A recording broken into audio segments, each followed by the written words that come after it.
Series E. Series E. Series E, Apex Legends. Apex Legends. Series E. Series E, Apex Legends. Series E Apex Legends starts right now.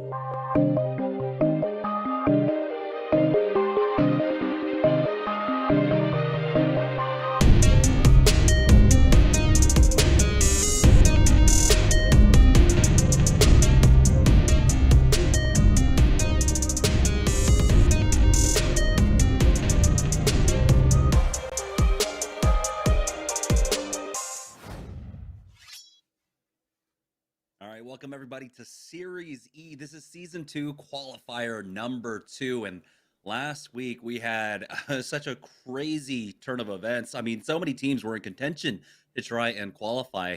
And it was Farm Boys who ultimately ended up taking one of our 4 remaining spots left here for Season 2. We have 3 more to go. And it's all about getting the dub tonight, Tom. Yeah, Farm Boys, they're going to be in. I'm looking over at the score sheet that we have, and we still have some heavy hitters that are in the lobby. Got to watch out for Flashpoint, Pony Gang, Flying Platypus, MST, Season, M&K, Team Superior. One note is Kanaka's Pets. That was a team that was looking really strong last week, and unfortunately for them, they go out with only, 4 points in 18th place. So these semifinals were not as easy as these teams were probably hoping for. I think that was a lot more competition than we had last week.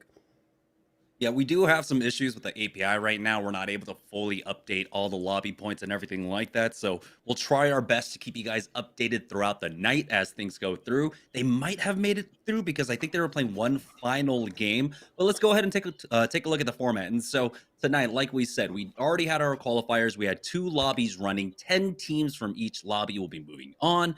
And so they will be filling out the 20 teams that will be competing.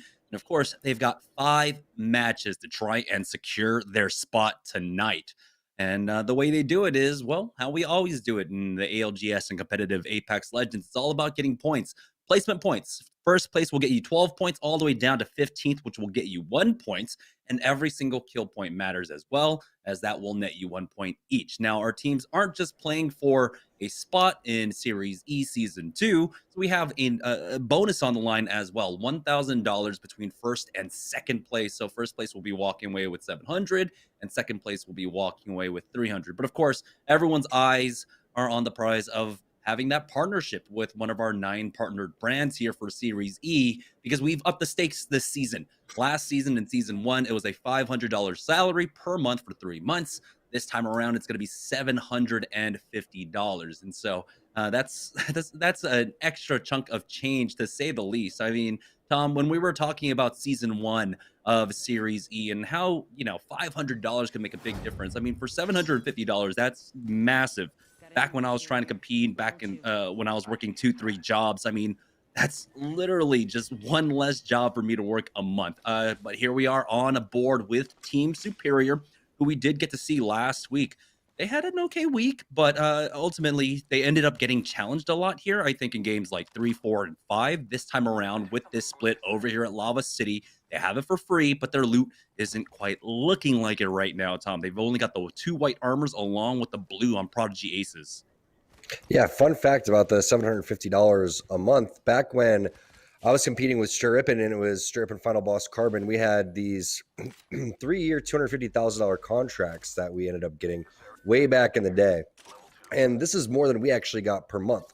So when we're talking about being able to, at least have some sort of substantial income, 750 is more than enough in terms of having a lot of different revenue to really boost your confidence, to really try to put your time, even more time into Apex, into your stream, into content creation, and really into your team. So it's really important for these guys to come through, try to make it into Series E, and just have a full roster, because the most difficult part about not being on a organization is the fact that your rosters are always shuffling, because there's no contracts that are actually being held. As we take a look at our first fight, Absolute Units over here on this rotation coming outside of the train track. They're going to get the first knock of the game too, and should be able to get the finish. Nice longbow shots right there coming in from Fat Fruit Ninja, and this is a really nice start. I'm not really sure what this team's doing rotating over here. It has to be a survey team, but it's going to be Purple Armor, double massive shots, and the third player going down. Fat Fruit Ninja, 0 fear in this dojo, and that's a fast wipe for Absolute Units. Yeah, and so Absolute Units, they are playing with a handle AM, so partially Absolute Monarchy that we got to see throughout some of our open registration nights. They were very heavily team fight oriented, especially in the early games, and they're still living up to that right and now as they're continuing their loop path now. Of course, fighting as it seems for some odd reason a lot of times over for survey, but here it is, Breakfast Club in a fight. It's just nades left. Oh, Wizzy and Box of Tea already gone here up against Team Season, and Team Season will get the clean team fight win. Clean, the only one close to even going down as he needs to hit the armor swap as he's getting shot, but the movement is there and he will be able to get away. We do have a better look at the ring now thanks to Team Superior, who have made their way into Geyser. Looks like it will be a Geyser ending. They're going to split the difference, though, just in case this one pulls away towards, well, the center of this ring. So they have an excellent position. They're running that caustic, so they'll be able to hold this building for now. They also have a large funnel of teams, currently 3 of them over at Skyhook still, as Joey Blackout spots out one other squad now, making their way into Geyser. If you haven't played recently, the 30-30 repeater is absolutely OP. So we got to look out for the players that are rocking that and the amount of damage that they're going to do. Pop on the 2x, 2-4, 3x. That thing absolutely rips. So the flatline, while it's nice, you're going to be using a lot of ammo and probably just going to want a single fire here. Watch out for the players that are able to actually get 30-30s inside of the back of Geyser. This one is 1,000% going to end here. So the fact that Team Superior is splitting the difference is pretty solid, because sometimes you will have a random pull over towards these houses, and the platform is super popular too. But in the very back of Geyser, that's always the best building when you see the double edge of the back zone holding over towards that area. But Mixed Minds not in a good position to try to rotate all the way over towards the Geyser. They're still stuck in Overlook, and they have that EU EMEA composition with the Wraith, Crypto, and the Caustic. So we'll see what they're going to be able to do to get out of here. Most likely going to have to hit some sort of EMP or just ignore this whole rotation that they're going to have in front of them and go over towards No Name, which looks like what they're doing. Heads up play from Amcho. No reason to go over towards that right-hand side. Focus this left-hand side. Even hold this hill if you need to. Yeah, as they make their way on, and we can see through that mountain wall, we do have a Watson in play, and that's more than likely going to be Flashpoint. As we saw from Team Superior's point of view, we're able to get into position over at Geyser right now, but it's the platform northwest of Fragment here as Team Vibes, Cherished, Mooney, and Black getting themselves into a fight. Cherished will clear that drone for now, but it's absolute units who have huge HP advantage. 2 blues along with the purple. They're trying to coordinate this push here. Sleepy Panda already taking the high ground, has 2 right below him. The Wraith will be able to queue away with this one with a portal going to be used by them. But Fat Fruit Ninja is still on the hunt here, has an angle with the R301. He's not able to land the shots quite yet, but it doesn't look like they're ready to give up on the chase. They will continue to push this. Yeah, if I'm not mistaken, Farmer Lucas and Fat Fruit Ninja were the team on Team Pop-Tarts that ended up getting relegated. So now you have Fat Fruit Ninja over here with his new squad trying to become the second member of that team to get into Series Z here. We'll see if he's going to be able to do it again. Already with the nice start, already with a decent amount of damage. Love the damage counter over towards that top right. Showcases exactly what you've been doing throughout the entire game. But they're definitely playing the edge here. There's zero chance they're going to make it into Geyser. And while they do that, they can try to pick apart some of the other teams with less armor than them, because they've already taken a couple of fights. As we see what PBS is doing, a very popular spot to lock down is this choke. And this is a very active area where they're going to be looking for kills, because teams will start to rotate out of here once they get stuck over towards that sorting factory side in that No Name area where the platform is. So this team is going to have to make their way uphill, and it looks like they're going to go for a portal, maybe to try to coexist in one of these buildings. But PBS is doing a smart job in owning the real estate at both sides. Very dangerous play coming in here from Stink. Yeah, it's Wally Catcher. Stink will go down. Pal picks that one up with the EVA 8s, and he is instantly thirsted. And just like that, Wally Catchers will back away and not even give a second thought to his banner here. They're getting shot on the retreat from the teams over by Sorting Factory for now. But Great God looks like he might have gotten himself into a decent safe spot to try and heal up. But what a terrible position to find yourself in. Losing out on your Wraith throughout all of this is going to make it much more harder to get this Caustic into the late game, especially if he's just caught out from multiple angles there. Kodagami has been broken. He's getting scanned and tagged from every single angle here as he's completely disconnected now from Mr. Greek God. He is getting full sent on by this squad. He's right on top of him. Almost took out Sorcerer. But Saucer will be able to survive, gets that knock, and will eventually be able to get that kill point for his squad. And poor Karigami is just going to end up bleeding out in a very long, slow, and painful death. Maybe someone will just, end it over towards the side with a scout or something like that so he doesn't have to sit there forever. But now we see what Absolute Units is doing, fresh off their kills over towards the backhand side of the map. They're still frequenting over towards the top. Apra Center, really nice shots. Without a scope there from Sleepy Panda with the scouts, going to connect about 3 or 4 of those.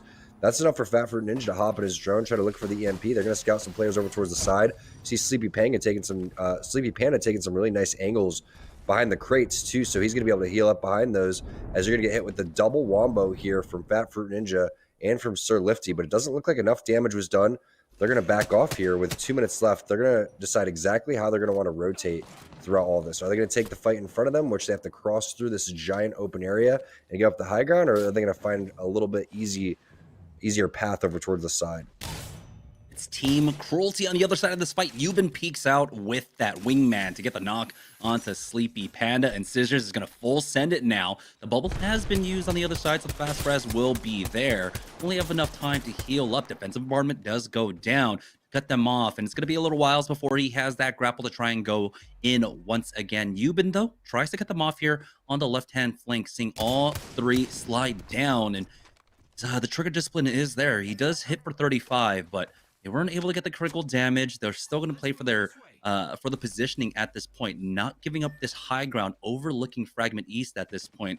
With a minute left to go in this ring, we have 18 squads remaining, 52 players. So we know that two of the players are going down. It was Mr. Greek God's squad, right? They're missing out on 2 right now, Kodagami and Stink.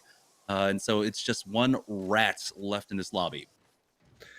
There's really only one way to play this here because every choke's going to be taken, and you see it from Scissors' point of view. This is a great point of view to see what's going on here. Over towards the left, that entrance in the tunnel is going to be completely taken, either from a Watson or a Caustic team. Up in both of these chokes, 100% both of these spots are going to be taken. So to go and push in this far, this early right now from Cruelty is a little bit risky. They're going to have to put down these pings exactly where they're looking at right now and just turn around and gatekeep. But as they gatekeep, these teams from the chokes are going to come around the corner and out of the cuts. So they're going to have to really depend on Senpai here, maybe lay down some really big damage. But this is what these other teams have been waiting for in the chokes for so long now, is for this opportunity to go and get kills. MST is that team, as you can see, with caustic barrels on both sides. There's really 0 chance getting in there. Very nicely placed barrels there from 6. So a team just like MST is waiting to pounce. They're not going to be able to have a portal play, unfortunately. That's where this Wraith is going to be able to be useful here, so you could go through and try to get involved in this. But you can see one team in No Name, one team already there, multiple teams over towards the choke. A lot of teams are going to be gate kept on this zone. And here's Kaneka's Pets making their way into Sorting Factory from the southwest side right now. And they don't have the Bloodhound, so a lot of these rotations are pretty blind. There's a full squad inside this building as well. It's Team Season that's currently on top of them right now. Kenny currently in his drone to try and scout out that information for his squad. They know they are there. And Lion has the bead on that angle, sees them, knows that they're climbing up. It's going to be a full 3-man swing onto him, so he does have to be careful. Luckily for him, he's got the arm shield, but oh no, your toes were peeking out. Here comes the EMP. The bubble has been used as well, but the caustic gas has been popped. The barrel was preemptively shot there as the EMP was coming in, and so Team Season are going to play this a little bit more cautiously, waiting this one out. One more barrel cleared, as Clayton has nice another angle set up for himself here at this point. But again, it's Team Season playing this very cautiously. And you can see the great use of the crypto drone right there is going to show exactly where all those players are. Meanwhile, Team Cruelty finally finds that edge fight that they were looking for. It's going to be the same team that they were involved with before. Nice job just doing the gatekeeping that we were hoping for Team Cruelty. But a big thermite is going to rip them for a lot of damage, a lot of health damage too. So batteries being popped left and right. Season going to find their fight over here towards the sorting side. And this is going to be big because whatever team wins this is going to have the rotation over towards No Name. And doesn't look like anyone's going to be third partying right now from that side. So see what happens with Team Cruelty as Fat Fruit Ninja is going to eat it too. And multiple teams going to be in the area. So this is what Team Cruelty did. And we were watching them throughout a majority of this from Scissors' point of view. They played this perfectly. They did exactly what they needed to do, cleared out the back of the zone, and now they have this opportunity in front of them. But there's the fight. It's Lion getting the knock on to Kanaka. Lane's going to find one as well. One-on-one situation. and Lion's going to finish that fight. Plus, with the yeet of the bubble, finds the res. No third party coming in through quite yet. Team Cruelty, they're going to finish their fight off over towards the side. Clean wipes from both of these squads that we were talking about before this started. Yeah, Team Cruelty do need to be pretty quick on the loot, and the recovery here is, you can see Oi Senpai was considering throwing that defensive bombardment down. The third party was laying in wait, but they didn't see the trades, and Mixed Minds actually getting into a fight here with one of those squads. Ooh, they've been cleaned up by Team Vibes. Black D's does need to be rezzed up here, as they're trying to reset with the barrels, and they will go for it now, as you've got, looks like Mooney holding the high ground angle for himself. Team Cruelty, though, want these kill points, and you can see Scissors try to get aggressive, but just back away with that grapple, as he was almost cracked on that red Evo shield. Defensive bombardment will force him back. Currently here is Oi Senpai. We'll keep a watchful eye on that choke point. They've got 20 seconds and they need to do something, unfortunately for them now. They just weren't able to get that full knock, full kill onto that squad. Luckily for them, they will finish off Sleepy Panda. So that's one less threat to worry about. But as they run in, they know that they have a team to their east. They have a team to their south playing the choke right now. I believe there was a Watson up there as well. So this is going to be a difficult task. Now, Euban does have that portal for them. We'll see how well he can place this one down for. He may have to portal past them, but what you're trying to do here is you're really hoping that the other team is going to go fight. And that's the team that Team Cruelty almost wiped over towards the side with a third party. They need to allow that team to distract, as we see what Flashpoint's doing, holding that choke area. Rakinishu going to get a knock over towards the side. Greek God going to get the finish too, so nice job over there. But this is what Flashpoint's been waiting for. As you see, the scan does continue to pull over towards the geyser side. 3 players over towards the opposite choke. So this is exactly the scenario that we're anticipating. There's Vibes over there fighting Team Cruelty, and you still have Flashpoint chilling in the perfect spot to pick up all these kills. This is such a late rotation from both these teams. They're basically griefing each other. Yeah, Oi Senpai will go down along with Mooney. They're just trying their best to pick up whatever kill point they can in this mad scramble. As it looks like it was Sweaty's only also involved throughout all this, playing the other choke for now. Flashpoint not really able to pick up as much as they would really have liked to, but they do still maintain control over this choke right now. As the defensive bombardment does dissipate, they do have, of course, that Watson generator giving them the passive heals as Rambo goes for that swing on the left-hand side. Let's have the drone, but the EMP was already been used as Kubsky gets the knock onto 6. Oh boy, looks like MST tried to hard commit onto that one, and they are now getting punished. Metro does answer back, taking out Rambo, bringing this down to a 2v2. Penders with no shield, though, taking so much damage. Sweaty's only coming in for the third party here, so it should be Sweaty's only. Just clean this one up. We have one Wraith porting on pass, and that's going to be MST out along with Flashpoint just shortly here. The massive shots do connect. They will be able to pick up these kill points. MST out, Flashpoint out, and Sweaty's only controlling the choke here with a minute to go. That's how you do it. You got to be the last team to the fight over towards that choke side. Flying Platypus, they're still in the zone for the next rotation in 50 seconds, but they're dealing with a team outside of their door, and you can see this is such a long building to hold that it's up to Mercy Only to start popping down a lot more caustic barrels. They poured it into here from the side, so all the barrels have been used. The longer that they're here, the more opportunity Mercy Only is going to be there to set up. But a very nice portal play coming in from Bronzy, and now you don't really know at this point where exactly this geyser is going to pull towards. Is it going to continue to come exactly over towards where Bronzy is, or is it going to hop on towards the other side? And we'll even see teams play over towards the middle here as Bronzy takes a lot of damage. They're going to have to battery on both sides. Instead, it's just going to end up being a Phoenix and a battery. So Pride's going to take a little bit longer to heal. In the end, it's all up to Mercy Only. But this is why you have the Caustic. And this is kind of the power of the Caustic in these type of situations, just to hold teams off for as long as possible. Purple Mag, Spitfire, they're going to send it inside the bubble over here. Frex gets a finish there with the 30-30 onto Crook. They're going to clear out a squad over towards the side. And it looks like Flying Platypus now owns their building after some very nice bullying. We do have Sweaty's Only coming in, though, and that moment of giving up the building might have been enough for Sweaty's Only to try and find their way on in. The massive hit for a big chunk of damage there as Goodfellas will continue to push forward, but he's got someone else on his left. The rest of the squad is there. Bronzy goes down. It's going to be a 1-for-1 exchange, but Pride is basically out of this fight now with 1 HP. Going to pop that bat on his blue Evo shield as they do get one more knock. So it's all up to Mercy Only here, who's trying to get this armor swap at the very least, but instead he goes back towards the door. This is Gibraltar with a red Evo in his face. Frex won't be able to finish that one off. Well, Blight will, and they should be able to cover Goodfella in just a moment. And now we do have a better idea of where the ring's going. It is going to go pull down to that south side. Port already being used. It's going to be difficult. If they have some ultimate excels, they might be able to make another portal play. They can maybe try and leapfrog up using the geyser. It's PBS currently. We saw them holding down this position just before in that compound to the south now. And now with full control over the height here, they are in such a dominant spot, Tom. This team's also very well-rounded in terms of Saucer being a great fragger. Bowser and Pow have all of the experience that you would need in terms of calling the zones and also calling the situations. Prodigy gets ripped from the side. Blight has been playing absolutely lights out with this Gibraltar. Now you're going to see Prodigy Aces do the crawl of shame over here towards the rock. Maybe he's going to be able to get a res over from his boy, but he should be tossing some barrels and shooting him if that's going to be the case. That was Blight through the window, so it doesn't look like they're going to be able to get the finishes. He's looking for some more blood, just going to barely give that player a haircut, but 5 kills, 1,000 damage. That's what you want to see from your Gibraltar. Yeah, and he's able to swap off to the massive right after using that final shot in the Kraber. At the very least, he slows down Team Superior and puts them in a dodgy situation. Prodigy Aces is brought back up into this. No one really able to punish that now. With 5 seconds left to go, the zone will start closing in. And once again, PBS, they have the ultimate high ground here. They have the angles, and all the squads will be running into each other into these buildings now as Joey Blackout peeks on out. The rotation coming in for the team to the north there.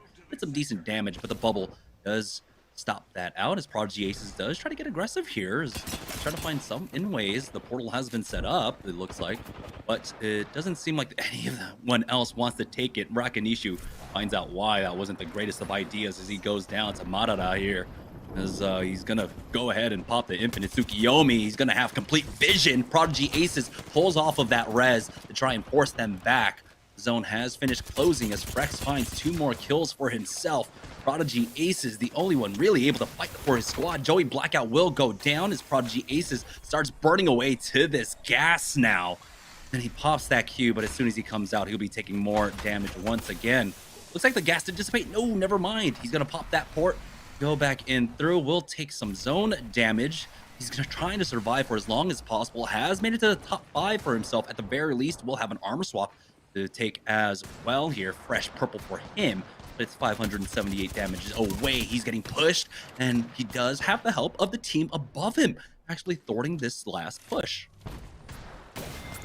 Oh, he gets taken out last second by Blight, flying in there with the Mastiff. Great job by Prodigy Aces throughout the entire time, though. So now we're in a 3v3v3v3 scenario with 4 squads left. Easy math there. I think I have that one under control, but I love this positioning coming in for PBS. They get taken out over from the side. Pow falls down. Very nice portal place. Gonna have to be directly on top of that one, but here it is. Pony Gang flying up here. They are not waiting. They're gonna use all their utility. Black Hole's gonna come down. Grav Lift's gonna be used as well. Great job by Presley just to fly up there as the Caustic not taking any of the damage. And they're gonna be able to wipe that out. So the Pony Gang really doing some work, as that was a big mistake there coming in from Powell. I'm not sure if he slipped off or there was a grenade that actually pushed him over there, but now 3-on-3-on-3 scenario, and if this is the team inside the building, I'm really stoked that Pony Gang and this other squad are fighting on the outside. Yeah, and Presley right now, though, he does still have that Nox gas grenade to use. Madara will go ahead and pop that Beast the Hunt. It's for Flesh there with that Volt. He's almost out of ammo. And he does have the close range option as well, as they're pinging away a full squad to their west currently. Madara taking some damage, will fall back once again to heal up as the ring now slowly closing in on them. The bubble has been used by Zanios' squad, and there is the Nox gas grenade. Goodfellas will try to push up through, but he does get taken out by Zanios. The Massive coming in clutch for him. He's picked up 2, but he will ultimately fall now as Presley goes down to finish this one off. It's going to be Pony Gang to take our first game of the night. Impressive plays coming in from Pony Gang. I think taking out the team that was up top was the most important thing because they were just really strong in terms of position. And we're talking about multiple ALGS winners when we have Bowser and Pow and the frag power of Saucer. So Pony Gang picked up a handful of kills along the tail end of that game, and I don't think anyone was expecting them to win when we saw all the amazing squads that were in there. But Pony Gang, I'm pretty sure Jamerson didn't have that bad a performance last week. They're still a team that can definitely surprise us, and they just did. Yeah, last week Pony Gangs were in third place, narrowly missing out in second by 5 points to Kaneka's Pets. Kaneka's Pets ended the last qualifiers with 57 points, while Pony Gang ended with 52 points. But that was game number one. They got the dub. We still have 4 more games to go. We're going to go ahead and take a short break. And when we get back, we'll have game number 2 of the evening. So don't go anywhere, guys. We'll be right back.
welcome back, ladies and gentlemen, to Series E. This is Season 2, qualifying night number 2, as Pony Gang was able to take game number 1 with 23 points.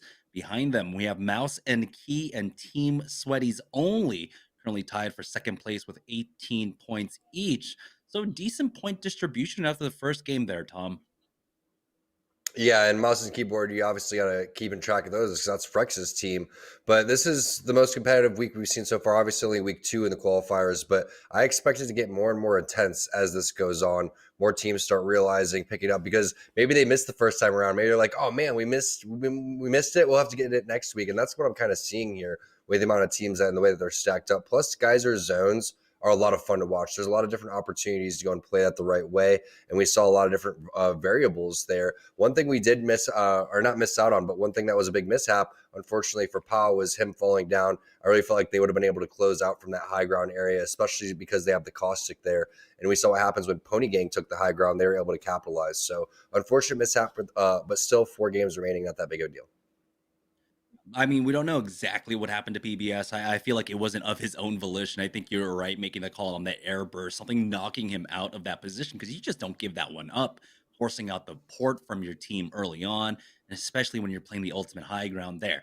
So it's all about recovery with 4 more games to go and a lot on the line. Of course, 1 spot here for Series E Season 2, along with the $700 first place prize tonight. And so our teams have a lot on the line. But Pony Gang starting off strong. Remember, they were our 3rd place team last week, and they're already starting off strong. 23 points, 11 kill points in game number 1. We'll see if they can keep that up. It'd be surprising, though, of course, just because, like you said, the quality of the teams, the quality of the players that we know on every roster, basically down the line, is incredibly strong. So it's all about whose day, who plays best today. And so we're just waiting for game number 2. And as soon as we have all the players in the lobby and we're in game, we will go ahead and hop on over for that now. And we've already gotten 1 ring that, I mean, for whatever reason, we had a lot of Southern rings last week. This time around, we've already started off on the Eastern side. And the Geyser, go ahead and join in game number 2. It's Team Flashpoint. And so Flashpoint looks like they do have to change up their drop spots. And I mean, this is a squad that is good about having multiple drop slots and being able to play it. They've already gotten that experience down. So being able to pick that up is very crucial for them. Getting Kubsky that purple armor over at Countdown. It looks like Rambo was also able to get the scan the beacon all the way over at Lava Fissure as well, beating a Bloodhound to that chase. And it's like Memeskins currently in a fight over here at Overlook. I love that Flashpoint. You saw the way that they were looting. They were so excited that the zone was pulling over towards them. They weren't even concerned about switching guns, whatever it was. They're just going to get over to their priority spot and start locking down, maybe with an ult excel, a lot of fences, and already a generator. But the Memeskins now in a pretty tough spot now that they gave up the high ground with multiple white armors. But when you look on the other side, it's triple white armor going up. It's triple white armor on this Overlook side. No name team could be rotating. Again, Refinery is a possibility. Epicenter, the longer this fight goes on. But Team Cruelty, in terms of their placings in ALGS, should feel pretty confident about any 50-50s on the backhand side of this map, especially since Scissors is on this Pathfinder and he can pull off a couple sneaky plays. Yuban decides he wants to take the 1v1, but instead it's a trade out on both sides, not what you were hoping for. Senpai has the off angle. There goes the res. Ping's most likely going down. Now you're in a tough spot. Do you go and charge this? You can't, because Senpai takes the perfect angle over towards the high ground. So this is a really nice play coming in from Team Cruelty, but it's going to be answered from a Thermite over towards the side. That's going to call for the bubble res instead. And now they're going to say, get off that cover, hit some cells over towards the side, and we're going to be able to finish this player off since he just has a white knockdown shield. Yeah, and a lot of that was just set up by Scissors' position, playing on that Pathfinder. No one really able to challenge him. I'm not seeing as many Horizons this time around, and so he does have almost unmatched mobility at this point. Scissors currently taking that high ground position for himself, cuts that player off. For now, he does have the grapple to get onto the roof once again, and so he will have that Overwatch position here. They're slowly trying to cut off the rest of them. Oh boy, he needs to look down. He does finally spot him out at the last second, but Enemigo will take him out. It's traded. Now it's going to be a 2v1. The bubble has been used by Oi Senpai as he pushes alone, but he does hit for the flash, will be able to finish him off. And now they need to res quickly because, like you said, the third party can come in at any point. Yeah, somebody giving me a heart attack there. So I just wants to slide off the map. Now you see where the pull is, and the rotation comes in from Flashpoint immediately. Like we were saying, they saw that amount of green towards their area. They know how they want to go and play this one. They're going to play it towards the backside of Trials. So no matter which side of Trials that it's going to pull on, they're going to own both these spots. They clear out the caustic barrels. And fortunately for Flashpoint, again, one of the only teams that are going to be rocking that Watson. And this is one of the perfect scenarios. But when you do this, you have to be very patient because you're not going to have a lot of kill opportunities. You're going to poke out here and there, maybe a portal from Kubsky towards the late game, but it's going to be resident sleeper for Flashpoint for the next 10 minutes easily. Yeah, this is just one of those positions. If you're not playing Sniper Hill and you're playing inside Trials proper, like you said, not going to have many opportunities for kill points, but Flashpoint is also a squad that's known for activating a little bit later on and will be able to get those kill points as they survive throughout this round. Milkman, though, in a little bit of trouble as all of them are cracked trying to heal up, but here comes the EMP right on top of them as most of them had already hit the bat. Now we'll have to re-heal their shields, but no push coming out as Avo is able to get that med kit off, and so they do recover here. Looks like they're waiting to regroup, quite possibly to throw down the generator, conserve on their heals for now as they do clear out that drone. But Milkman playing inside Train. They can spend their time here for a little bit. The zone, as you can see, is basically right on the edge for them. They have about 5 minutes really to play it around here. They want to get very greedy with their resources and their heals. They can throw down that intercepting pylon, but it doesn't look like that's the case quite yet as Ava takes a lot of damage once again, popping another med kit. You can see what it's like for a team like Milkman and how difficult it is just to play in Series E in these qualifications, or just even if you were to make it in, it's going to get even sweatier. You don't really ever have these type of guns in these type of situations. You're rocking the longbow, which you probably rarely use. Yeah, the wingman is solid, but that's more for skirmishes, not for long range. You're going to have to utilize more of the 30-30. You're going to have to utilize the scout. And when you look at the scouts that they don't have any scopes on it. It's just a single hollow. And that's just not going to cut it for a team that's trying to rotate outside of Train. So they're in an extremely tough spot and most likely going to have to take an aggressive push. Now, Laconicca's pets, they're stuck inside the building here. This is going to be an interesting fight because now they're coexisting directly beneath this team and they're already towards their door. So one thermite is all that team needs to go and really pop this one open. Instead, Konicka's going to go send it towards the high ground. Looks like they've done more damage than they've actually taken. Fade most likely wants to use his defensive bombardment. If he's able to utilize that, that's going to force the bubble out. Big 78 over towards the dome. All players taking damage from the side. And now the bubble is going to be used. Defensive bombardment still in the backhand. And it's going to be Ack and his squad coming through. Team Vibes just dominating in a matter of seconds as that fight was over for Konicka's pets. Here's PBS in a fight over by Hot Springs, though. Pow popping that Beast the Hunt now as Bowser started to use that Nox gas grenade, throws out some extra barrels, does buy some time and some space for his squad. Most importantly for Saucer, who does get knocked down. Rowdy from behind will take him out.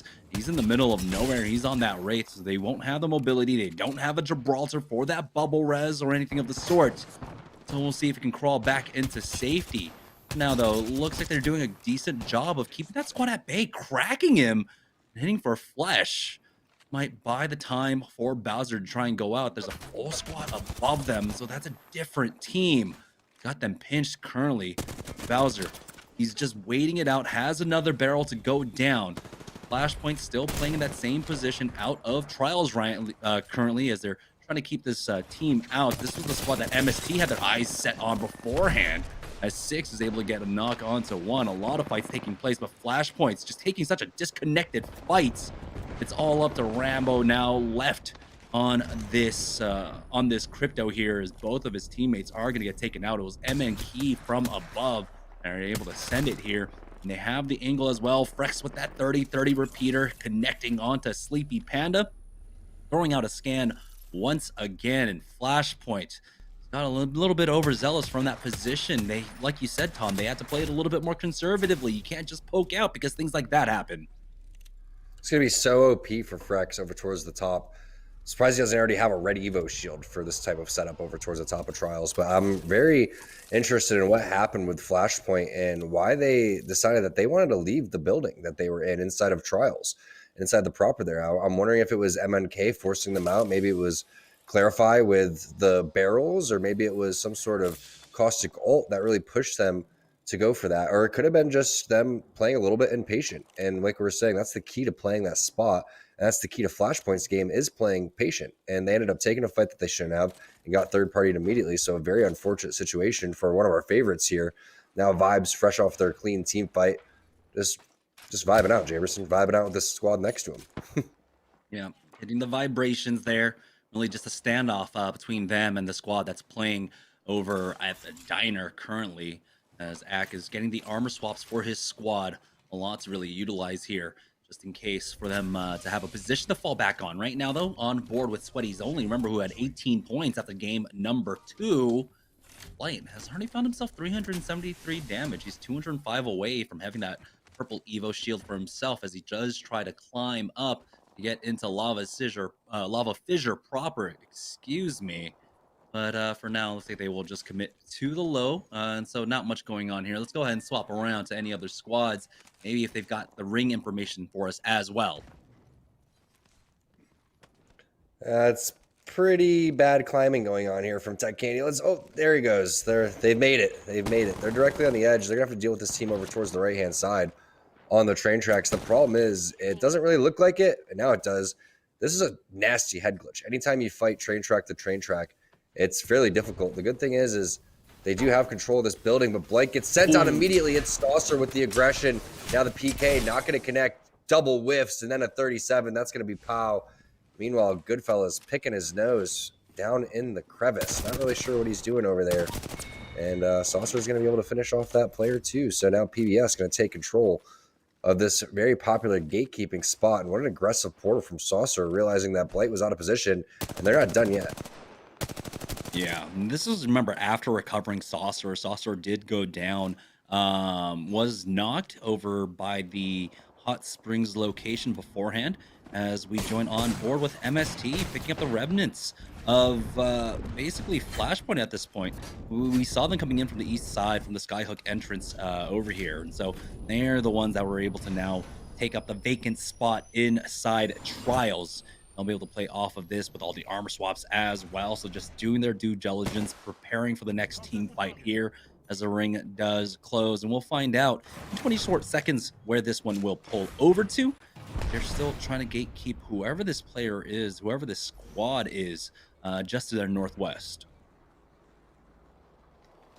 Surprised Metro wasn't a little bit more aggressive or interested in at least using his shield, his armor shield, to go and check to see what kind of armors were in front of him, because you never know. If you pop a guy for white armor, you can almost send it in that situation and still third party, not even be worried about the third party that MNK would be able to do. Team Superior, they're locking down the sniper post over towards the side.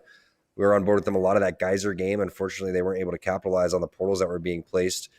Now Joey Blackout, pings are going down, and they're trying to figure out exactly how they're going to get in here. May have to end up playing the low ground, which isn't ideal, but here's more action. And MNK is going to love this. If these two teams down low end up fighting, it's going to be a very similar situation that ended up happening before. That's going to be the defensive bombardment coming through.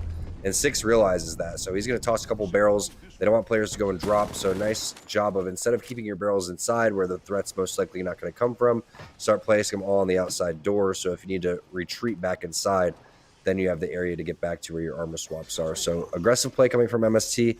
I like this. You just have to be careful that you're not too aggressive. Yeah, they've got the little pit stop set up for themselves here too. As you can see, the additional ammo along with the nades all being set up for themselves to replenish coming to the next fight. But they do have someone coming in from the flank, so they have to worry about MNK above them and this squad coming in from the eastern side, as we have a better idea where this ring will go. So it looks like it'll just continue to pull to the center there. Maybe he does go over to the northwest side, basically where MST and MNK are currently playing off of. You can see that barrel, that Six did throw down. Wraith did try to get aggressive on that one. you said, good presence of mind. But now this is the threat that they have to worry about. Raised by wolves on the other side of this blast door here.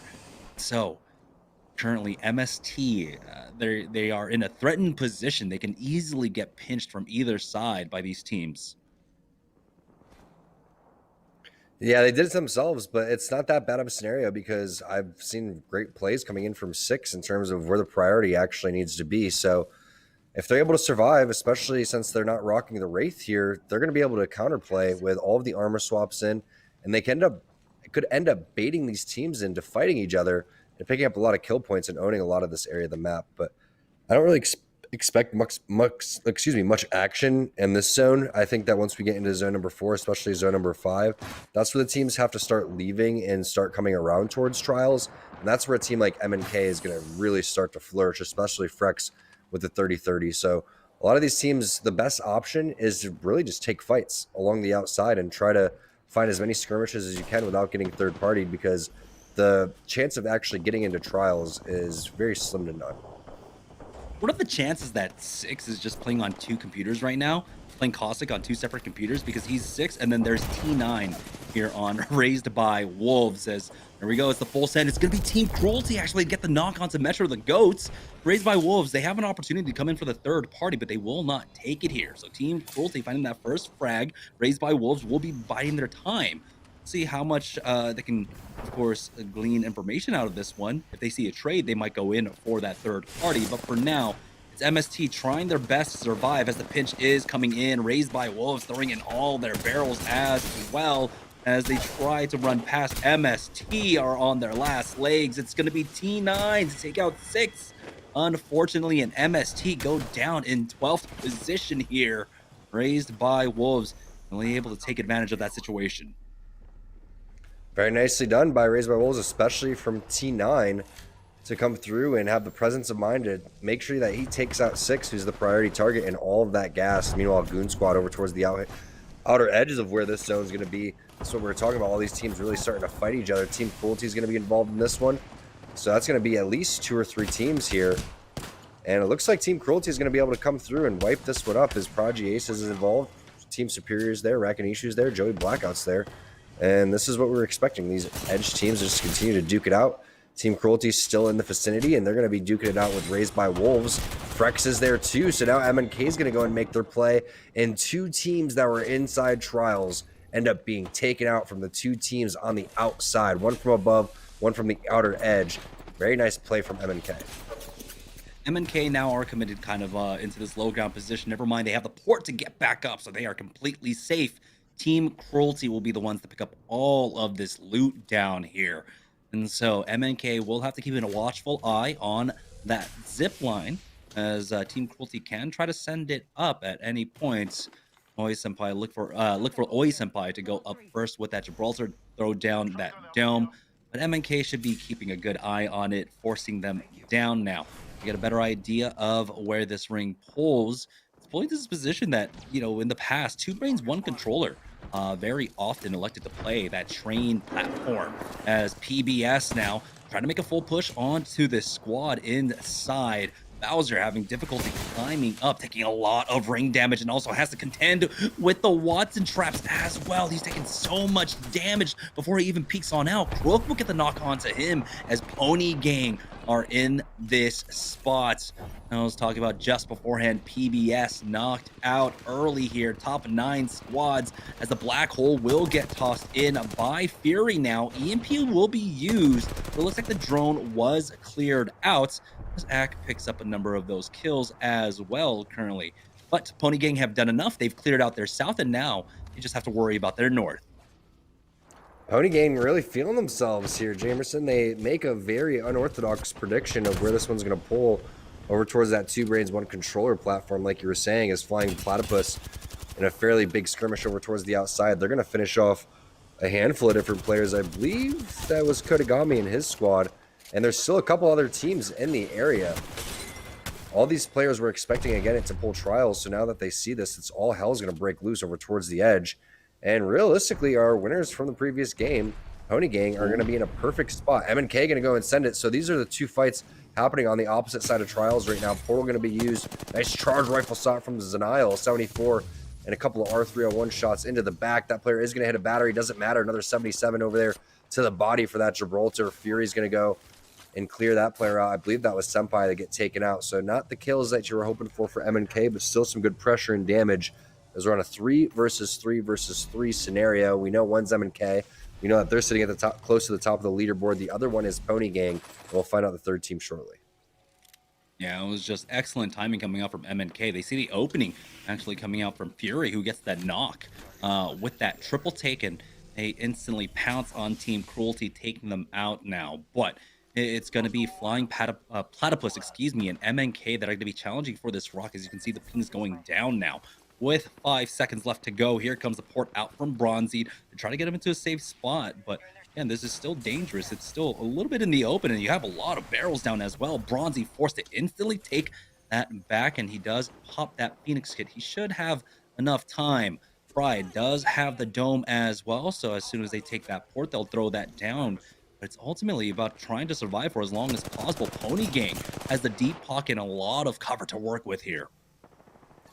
Really want to see how Pony Gang plays this, because 2 back-to-back wins in a 5-game set is going to be phenomenal for their confidence. And the way that they're playing this is exactly how you would do it. Play it patient, force the other 2 teams into one another. Frex gets the knock onto Mercy only.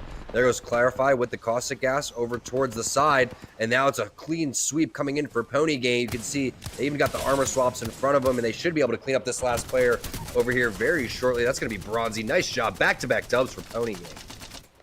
Back-to-back dubs for Pony Gang, and they had the kill points behind it as well. We saw them on the kill feed quite frequently in game number 2, and what a monstrous start here. We have to remember, Tom, there's only 1 spot on the line, and taking 2 out of 5 games tonight, who can stop Pony Gang? We'll find out. Someone's gonna have to, get the Wranglers in there and put these guys in their stables. What are those? Their stables? Is that what it is? Do ponies go in stables? Someone's got to put these guys in their stables. Yeah, hopefully we'll find some vaqueros or cowboys here ready to try and put a leash on them. We're gonna go ahead and take a short break, but when we get back, we'll have game number 3 of Series E right after this. Gaming mouse. It needs speed and stability. It needs to be precise and instinctive.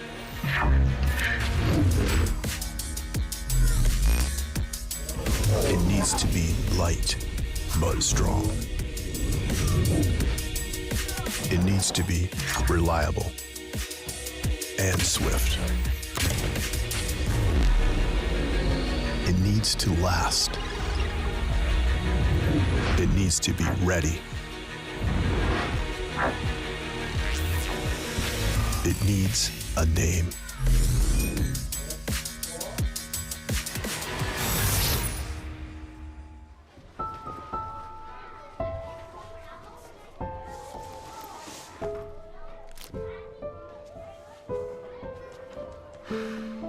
Hey, shake it, kiddo. Love Dad. Whoa.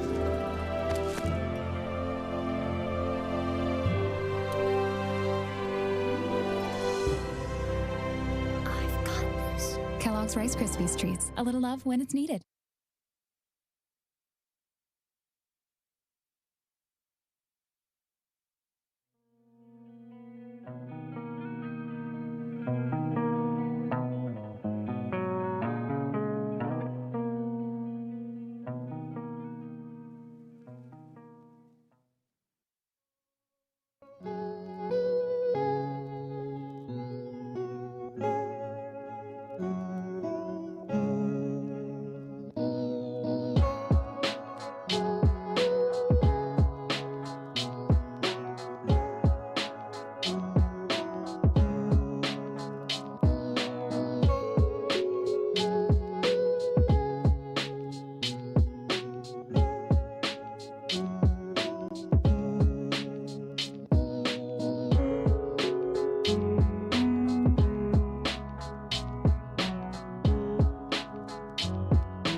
Hey, welcome back, guys, to Series E. Apologies for the extended break there as we had to reset our lobby, get all of our players back on in, but it looks like we are ready for game number 3, but I don't know if the rest of the lobby is. It was Pony Gang taking 2 games in a row, Tom.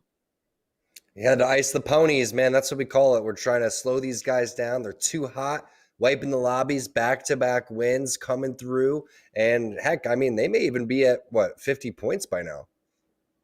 It looks like they are currently at 43 points. They are starting to break away, but Mouse and Key are not letting them get too far away now. But that 5-point lead that Pony Gang had above MNK heading into game number 2 has now increased to a 13-point lead. So Pony Gang with 43 points, MNK with 30. Then we have a two-way tie between a Flying Platypus and Team Sweaties only in third place with 19 points.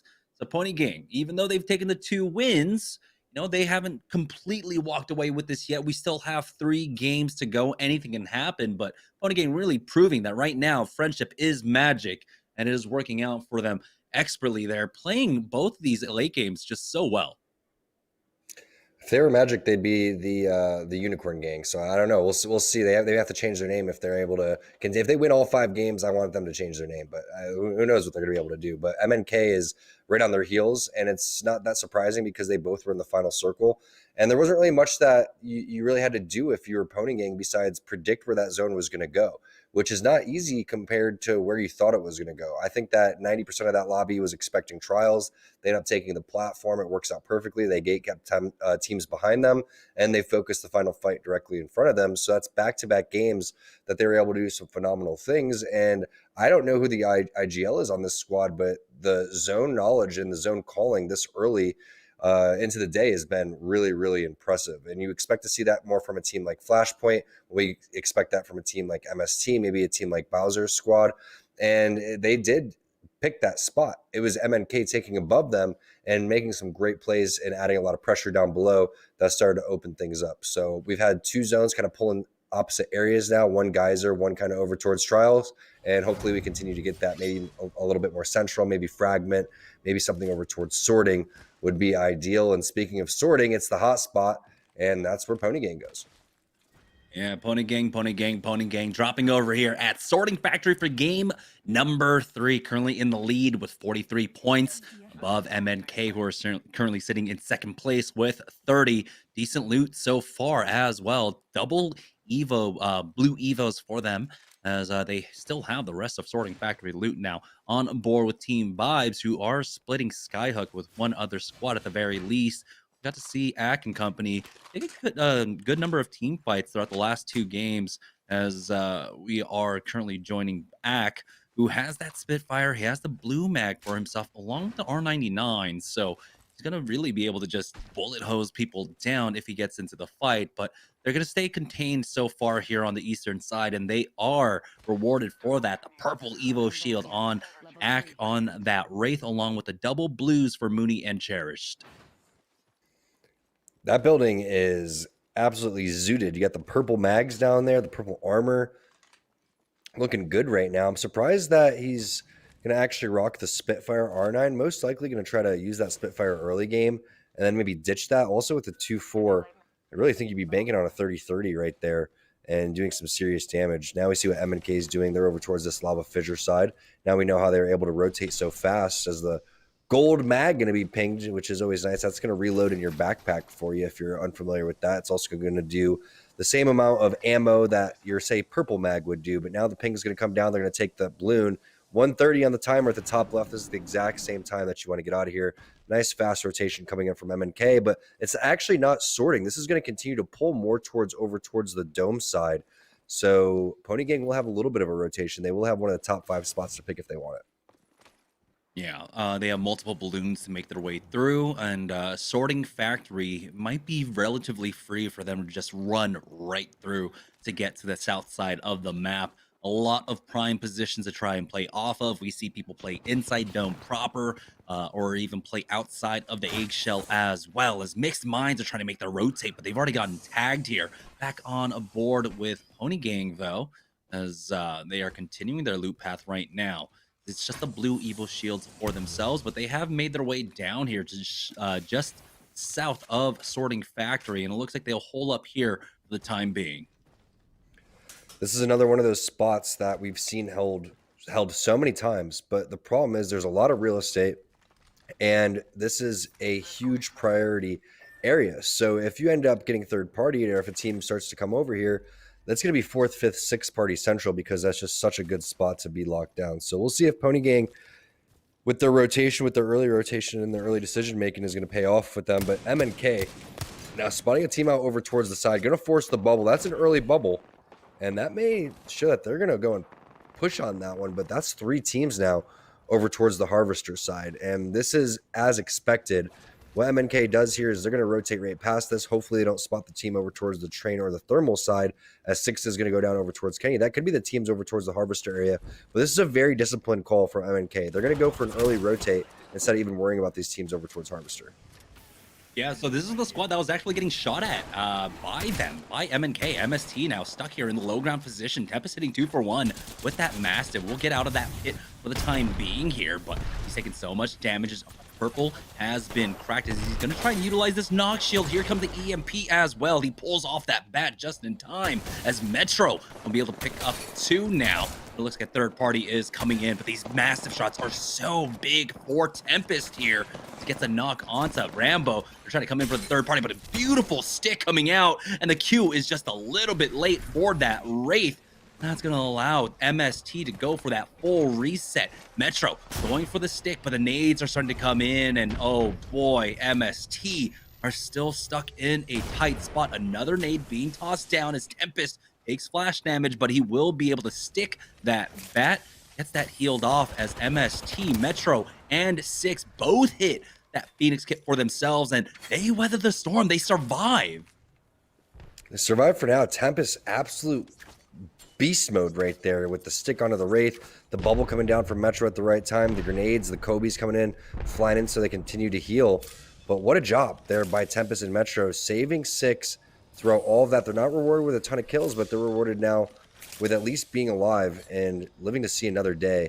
They had a pretty decent game number 1, I believe. Not the biggest game ever. There's still a lot of ground to be made up if they want to catch up to Pony Gang at 43 points, sitting in first place. But that's a great start, and that should really boost 6's confidence as a player. Really thrives off the energy from his team. So as one of those more communicative players, one of those in-game leaders, this is going to be perfect for MST to try to get back into it. Nades, a little bit of blockage right there, I guess you could say. Needs to get some Drano so he can get out of that, but that EMP is just to buy some time. It doesn't look like they're interested in pushing on that one. Breakfast Club now stuck basically in the middle of no man's land. They were trying to use that to get aggressive, but no one was there to follow up.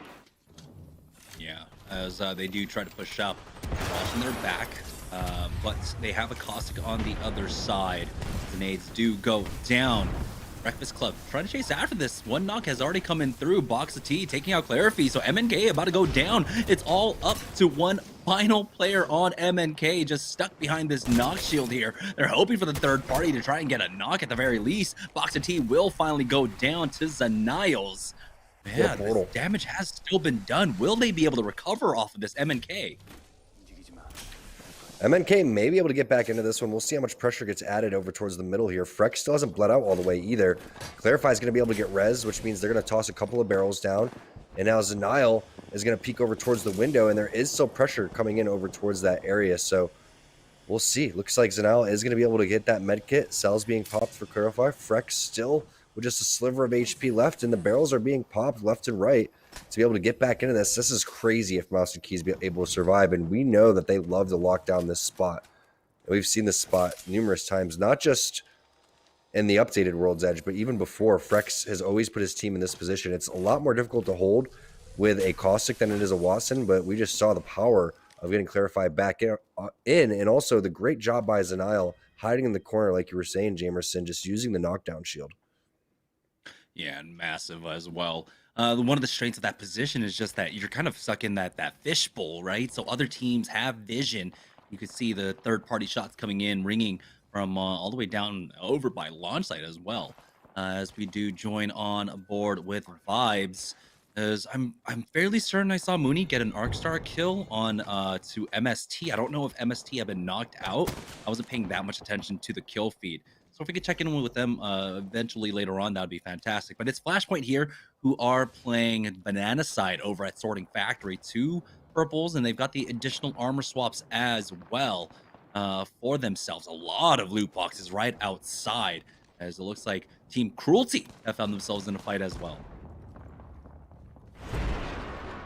A lot of action happening, and I don't think that Flashpoint's even interested in getting involved as absolute units. Oh, I think that's a stick right there onto Lifty.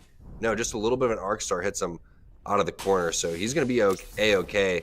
Probably would have been brought down to about 10 HP if that was the case. And when your team takes that much damage so fast, and you don't really have much information, the best thing to do is going to be portal out. Sleepy Panda going to go and place them at a different angle with some different areas of cover. And there's plenty of cover over towards this bottom tree hand side. But Sleepy Panda takes tons of damage from behind. That had to be two players shooting him at once. I'm not quite sure exactly what hit him right there. But that was a big burst of damage. And now Sleepy Panda continuing to have his team on the ropes. They are not interested in rotating over towards this tree hand side. And when we saw on the mini map how many teams are actually frequenting on the edge of Sorting Factory over here, there is a ton. I'm not entirely too sure what hit him there. Might have been a full connect triple take shot to the head, to the dome onto Sleepy Panda. It was just a lot of damage real quick. PBS, though, are playing the Southwest choke, keeping the teams from tree out of this position now. We do need Bowser to throw down some barrels there onto the low ground to try and mitigate any teams from pushing up. But they do get tagged from behind. A lot of teams playing over in the launch site position right now, as looks like Kaneka's Pets will be able to get a full team fight win. Raised by Wolves, though, over at Dome. In the middle of a fight, as T9 has already been knocked here by Hero, but the port is going to be used to get them back into this building, right into the door as well. So they will be able to get the res. Hero opens the door with that wingman as they try to push up. But again, it's just a game of knock, who's there. Already got the knock on to Lost. RBW missing out on one as they recover one throughout all of this. It's still going to be a 3v2. Never mind. It is over. Milkmen will wipe out Raised by Wolves.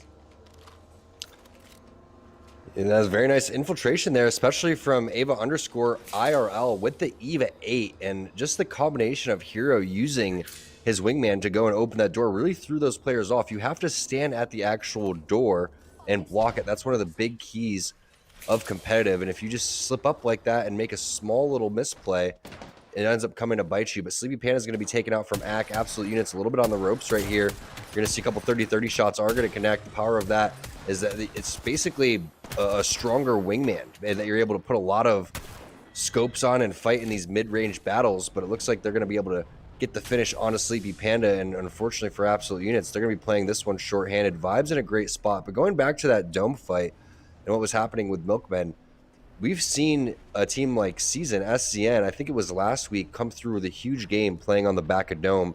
That tends to be, if it pulls that way, one of the most safe bets.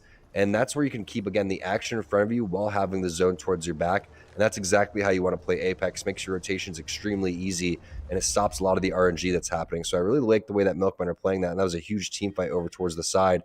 Now, Pony Gang going to realize where this zone is going to pull. Unfortunately for them, it doesn't look like they're going to be in the zone much longer. Yes, they'll be in zone number 3. Zone number 4 most likely going to continue to pull over towards that Dome side.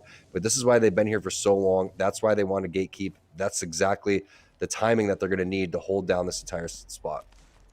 Importantly, you saw to their north, that was MNK probably still playing inside of that truck as well, and they know it. They were keeping track of the kill feed, so they have to know who's inside that truck. Vibes, though, trying to play gatekeepers. They have multiple squads around them currently, and they knew that there was a res off to their north, in that no-name north of Sorting Factory, and they're trying to get those kills so far, but they're not overextending from it. They don't want to give up the high ground. They're just trying to peek over the edge. As you can see, there are 2 people down there currently, though. It's Kaneka's Pets and gate kept right now, and this is what we were talking about just before. Here comes a drop down. Casellas will fall to Bowser, and the rest of PBS should show up. Pau gets the knock onto Kaneka, and Pau will finish off Fade, allowing PBS to control this western side of the zone. With a minute left to go, though, they still have to navigate this area here as a launch site. A lot of it has been cut out from the zone. They can try to run from the south and make their way on in there, but they still have a team ahead of them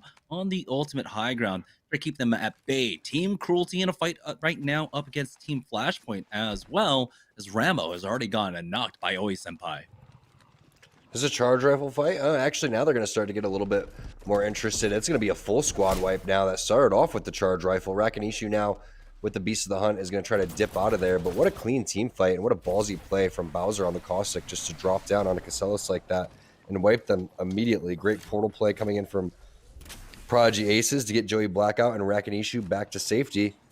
And now they're going to hold the edge of the zone here. So now it looks like Team Superior in a great position to do some nice gatekeeping, and you see all of that open area, all where that spot is going to be is no man's land, and that's where we're going to have at least 2 or 3 teams rotating outside of sorting, and that's exactly what Team Superior is waiting for. You're going to have Pony Gang kind of waiting in the wings in the dark as well, and here comes the rotations from all these teams.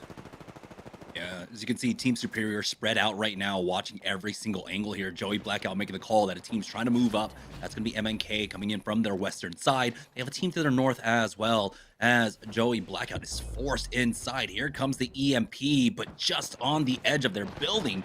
And so they hold on to some of the barrels that they already have placed down by Joey Blackout. It's a full swing out from 2 there, as Rakanishu will go for that peak, but he doesn't overextend. I love how cautiously they're playing this right now, because they still need to keep their wits about them. There are plenty of angles that teams can come up from, so they're not committing onto anything quite yet. They are just defending their platform and making sure no one challenges them for this. Not only that, they're going to be able to get help from the other teams around, and that's exactly what happens. They wait for Blueberry to come in from the side. They're going to be able to pick those players off. As long as they just continue to fall back towards these barrels they're going to be A-okay. And just a great job of not getting, too aggressive in this type of situation. But you're going to have to start clearing these areas out, and that's exactly what they're thinking right now. Now the focus after this zone is closed means your back is going to be available, and your front's going to be available while your back is going to be covered. Those teams down at the bottom, not really even that big of a deal, not that big of a priority. Prodigy Ace is just going to lay down some pepper fire, and they're going to continue to bully these guys. The big threat is really in front of them, because that's where the rotation has to come from. So they'll worry about that team over towards the side, but it's more or less going to be them getting in front of that team and gatekeeping as much as possible. Yeah, Team Superior were really hoping for MNK to trade right below them. I believe that's who's below them currently right now, but nothing really happened there, as Frex and company were able to just finish that one off. Pony Gang still keeping a watchful eye on this north-hand side. As you can see, PBS slowly trying to incur upon this platform position. They do have some barrels down, as he throws his last one now. Can reposition if he needs to, but we'll just leave it out for the time being. With the Nox gas grenade at the ready as well, they can play the slow side of the circle and slowly walk in with this one. There's still 40 seconds left to go. We're down to 8 squads. It's all full squads as well. But this is their main hurdle currently. There's a lot of the funnel is taking place on the north side of the map right now. We've got a number of squads there. EBS, though, needs to try and finish out this fight as quickly as possible. As Vibes, they get sent upon. That black hole thrown down right on top of them, but they do clear that. But Cherish is taking so much damage. Joey Blackout will be able to get a knock onto him, as Prodigy Aces will be able to get the thirst as well onto Scissors. So Team Cruelty on the collapse here will lose out on one, as Vibes, will they be able to recover Cherish? It looks like they do have the coverage to work with. Do they have the time, as the zone should be closing shortly now? MNK making their move here, as Team Cruelty get a trade onto Prodigy Aces. One more down for Team Cruelty, as You've Been Falls and Oi Senpai will go down to Rakanishu. But that means MNK have this free rotate here, as they are trying to connect Niles with the big shots on this wingman, just cutting a swath through all the players in front of him, not missing any shots until I say that. He misses about 5 in a row, but the damage has literally been done here, as he has created the opening for his squad to move up, and now looks like they will be able to find a small moment of respite here, as they throw down that Nox gas grenade to try and recover. Oh boy, they have one more in front of them though. It's Rakanishu on the rocks. They finish him off. That's Team Superior out. And the portal play is going to come down. Frex should be okay as they get him back around the rock. Clarify going to pop down a couple of barrels, shoot those as well. Stink gets the knock onto Bowser over towards the side, and Powell's going to be taken down as well. So interesting turn of events as MNK goes from 0 to hero basically, with just Senile alive inside this blue little trailer now to a couple of big kill points and a lot of placement points as they're trying to duke it out right now with Pony Gang, who's won back-to-back games. Milkmen now in a position which is basically the God spot. You can see this rock, this high ground now for Hero is exactly where he's going to want to be. Also, you cannot underestimate, oh my gosh, he's going to be able to get the finish on that player across the map. You can't underestimate the power of the digital threat here with so many caustics over towards the end game. Yeah, you don't have a caustic on your team right here, but that's going to be so useful when you know all of these Nox gas grenades are going to be put in front of you. And speaking in front of you, all of the teams are basically sitting in front of Milkman waiting to duke it out. It's going to be a very easy third party from them as long as they stay disciplined here. Here's Pony Gang try to clear out their building, though. Madara getting that massive kill on to Stink. And so they will go down. We are down to our top 4 squads in this circle. The ring's about to close in 6 seconds. They've got MNK currently to their north right now as Madara tries to swing on them. It's full 3 as he does back around that much damage. I don't know how much longer he can survive for. Frex will be able to take him out, but they trade away 1 for 1. And that's the rest of the lobby. Loving to see this right now because these are our top 2 teams right now. Pony Gang in first place, MNK in second place. MNK survived that scuffle as they make top 3 at the very least, knocking out Pony Gang in top 4. Now they are down to a duo here. EMP will connect as Milkmen are trying to survive, but Crook will go down. That's Saucer to pick that one up. He does fall to clarify as well. We'll see if Milkman can recover Crook here as we're down to our last 2 squads pushing up. Zanel's right in front of him, but Hero not able to quite connect with those shots. He does fall down. That massive shot being big. MNK will finally stop the reign of Pony Gang and take game number 3. What a big turn of events there in game number 3. Pony Gang looked like they were going to continue to run away with this one. 43 points, 13-point difference between MNK. MNK looked like they were going to go out with maybe 1 or 2 points overall in that game. Instead, turn it around, a lot of kill points, and you got to give all the credit basically to Zanile, who stayed alive inside that little blue truck with just a little inky-dinky knockdown shield, and now they possibly even tie it up there with a big win. Yeah, and following it up there in that late game, hitting some massive shots with that Mastiff to clutch that one up and take the ultimate win for themselves. So congratulations, MNK, for winning out in game number 3. We're going to go ahead and take a short break. When we get back, we'll have game number 4 here at the Series E qualifier right after this. It's Kellogg's, Fruit Loops, Apple Jacks, Corn Pops, Tiger Paws. They're Jumbo.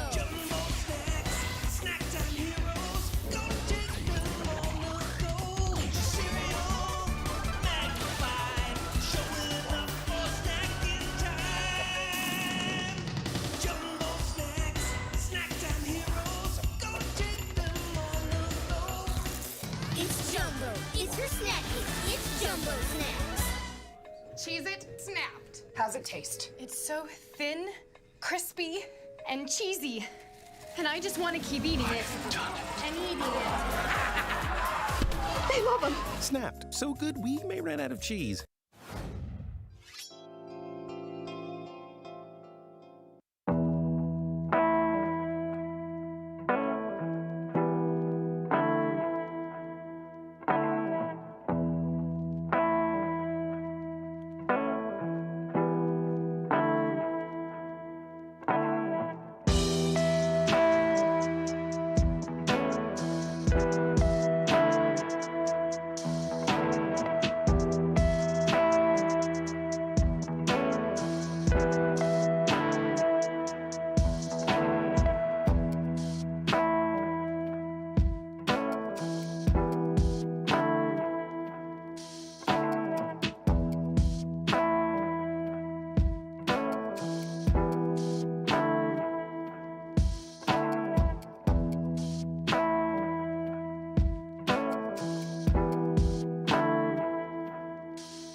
welcome back, guys, to Series E as we are getting ready to head into game number 4. All the action brought to you by, of course, myself, Jamerson, joined by Tom T Squared Taylor, and MNK were finally able to put a stop to Pony Gang. But still, Pony Gang did make it into the top 4, top 5, and so they should be maintaining their lead. We'll find out when the leaderboards get updated, but it looks like currently, while we do have Pony Gang in the lead, it's still a 2-horse race. It really is, and with 2 games remaining, it's all about if you have to keep an eye on the kill feed right now, and just praying that if you're MNK, that Pony Gang gets taken out, vice versa. Fortunately for MNK, they were the team that were able to eliminate Pony Gang last game, and you got to give credit to Denial for staying alive. They could have been eliminated. It could have really just propelled Pony Gang into victory here, and now it's not the case. I still think that if someone's able to win back-to-back games in game number 4 and game number 5, and they're still in the top 10 area, they're going to stand a chance. But right now, it is kind of a 2-horse race. Yeah, and we're still getting the game set up. So it's going to be another few moments here. But, it was great to see, of course. Right now, we've had 3 separate, very, very different rings so far. Eastern Edge, Western Edge, and on the Southern Edge. And this was a huge clutch-up that we saw from MST in the early onset of the game. MNK actually started off this fight, right? As they were rotating through Harvester or around Harvester, they poked shots at MST, forced them down into the slow ground position, and Tempest, with some huge, massive shots, just put a complete stop to this big Arcstar connect as well. You can see that Wraith just a half second away from getting that Q off too. And so Tempest, just a huge MVP in this fight. He really was. This fight lasted so long that I'm shocked multiple teams didn't go and collapse on this, because you could see 20 squads alive, still nobody really knocked or finished yet. All of the players were filtering over towards this Harvester side because they were trying to rotate over towards sorting. So a great job, and I believe this was going to be Flashpoint that came through. Rambo was the one that got knocked right there. Kubsky, I think, ended up going back through the portal as well. So a very tough situation for Tempest to be, but he was able to pull out through that. But unfortunately for MSC, they haven't had the first 3 games go in their favor very much. It's been very tough for them. Again, when any team gets back-to-back wins, they get a lot of confidence going through, and they kind of just hold on, and you expect 1 or 2 other teams to step it up. Right now, we know MNK, Mouse and Keyboard, is that one team. We don't really know who that 3rd team that is that can possibly contest right now, and maybe it is like a team like MSC. It also going to be a team like Flying Platypus, who's been putting themselves in decent situations as well.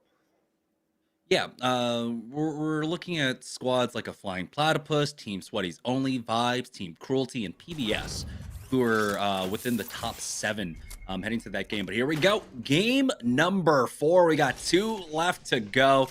MNK right here getting that ring information over at Lava Fissure. It does look like, from the glimpse that we got of the map, that it's going down over to Lava City. Should be Lava City, and that's a very far rotation for them. And when we know that the Pony Gang is over towards Sorting Factory, that's one of the fastest rotations that you could have over towards Lava City. So this is going to be a matter of, can MNK get the kills that they need on the outskirts and then make a late rotation in, or is this going to be one of those games that Pony Gang sets up early and starts to bully people? And really depends on what kind of weapons they elect to choose throughout all of this too. The fact that we see a triple take is a great sign coming in for Fury. They're going to need something like that, a charge rifle, a scout, to be on top of one of these buildings on the roofs if they want to go and pick up kills. But what's fun about watching Pony Gang play is they're not rocking the Wraith. So if they get into a situation where they got to go and get to the end zone and rock this Wombo combo, Lava City is going to be perfect for a Caustic team to go and set up, especially with a lot of scans coming through from Madara. So I want to see exactly how they go and play this one. And keep in mind, they're in first place, sitting there right next to MNK. This is the qualifiers. Only 1 team is going to be making it into Series Z. We have 2 more qualifiers after this. Yeah, Pony Gang, though, on the move now as they're making their way through that Lava City tunnel. They should be able to hold up in a building. We know that Team Superior drops over at Lava City, and so they'll be probably controlling, more than likely, the beacon building for themselves and that rooftop. But Pony Gang now making their move. It does seem like we are missing out on 1 squad, unfortunately, so it's just 19 squads remaining here as teams are making their rotations. Did see someone die in the kill feed. I'm not quite sure if it was a full team or not, but either way, Fury with Balls of Steel just pushing over through in this tunnel by himself, because he understands that there's really no reason the team from Lava City would be rotating over through the cave quite yet, as SZN Very quick team fight happening, and this is against MNK. Freck's gonna get knocked. Plane has the bubble there, and also a nice battery gonna be popped. But this is when you're SCN, you get extremely aggressive because you know this is the team that you need to go for. Frex gets finished, Sanile gets knocked, and now it's just up to Clarify, I believe, is the last player alive on this squad. Very unfortunate for MNK, but what a job by SCN. Pony Gang's gonna love that. Yeah, and it looks like it was just the fast rotation getting punished for Pony Gang there, as they're trying to make their move, but they just got caught out on that rotation. Team Cruelty with the trigger discipline, not firing quite yet as the team does. They take that geyser rotate for the time being. That does mean though that the choke point is going to be contested. Prodigy Aces got into a fight, and it looks like Team Superior just win out that one super quickly. Prodigy Aces did go down, but they should be able to recover him now, as we have Joey Blackout getting another knock and Akanishu finishing off Jalapenin. So that's going to be, I believe it's the Memesikins going down. Scissors switching off the Pathfinder, going on over to Horizon. Very similar playstyles, but a little bit more utility. Obviously not going to be able to hit the scan, so they switch up just a little bit as the Wally Catcher's going to start to push in. Nox Gas Grenade is going to be put back into the pocket there, as Kodagami didn't want to go and get too aggressive on this one. Instead, looks like he just wants to try to own the top of this building. Portal's going to come through. Stink's going to just reevaluate the situation, relocate, and try to take over this building, because this roof is one of the priority areas to go and hold. And that's exactly what Stink is thinking. No reason to go and try to throw this one, as SCN actually, after taking out a majority of MNK, is going to fall to Sweaty's Only. So Sweaty's Only could be that third team to get back in here, possibly try to contest with MNK and Pony Gang. Yeah, Wally Catchers with full control over this building as we join on board with Breakfast Club. Nades has to slide away from that nade as he goes ahead and pops that blast door once again. Boxy T by himself, though he got swung on, but they are able to get the one knock and got one trapped in the corner. Lost. When we get the good, we'll be able to get the trade, but the numbers advantage is there for Breakfast Club, and they should have the 2v1. The gas slows them down a little bit, but Wizzy is there to cover this, and so it's going to be raised by Wolves to go down in the top 16. Breakfast Club picking up those kill points over here at Harvester. As a quick update, it does look like we do have some updates to our leaderboards. MNK actually have taken the lead from Pony Gang, as Tech is going in, trying to get that abduct, trying to catch up to the squad, but they have safely made it out to the top here. They're covering the door, not quite leaving a crack open, but Tech does back away, doesn't want to challenge 1v3. The rest of the team is here. They've got the HP advantage, as Wizzy wasn't able to full heal himself, but some big damage going down onto Sweaty's Only. Tech getting cracked, getting challenged at that door. Box T will cover it for now as he pops that bat for himself. And as he opens up for that challenge, he gets hit twice by that Mastiff, and he will go down. It's going to be Goodfellas pick up 2 there. And Sweaty's Only really trying to run this lobby with not too much time left in this qualifier night left to go. They need to go huge. But it looks like Casellas does come in for the third party. And then knock on to Blight. Goodfellas tries to hold it down, but he will ultimately go down. Casellas just the one-man army. Tech will fall. It's going to be Fade to pick that one up with the cost of gas. But Kaneka's Pets have missed out on 2. And now it looks like Breakfast Club still alive with Wizzy in this will force him back. It looks like Wizzy's in a possible situation to get the res. He's going to go for the finishes instead. Now the res out into the open as Casellas still needs to heal inside. What a battle over here towards the tail end of Harvester. All these teams rotating, and like you said, all these teams realizing with only 2 games left that they really need to step it up in the kill department and in the placement department, as Saucer going to get a knock onto Senpai.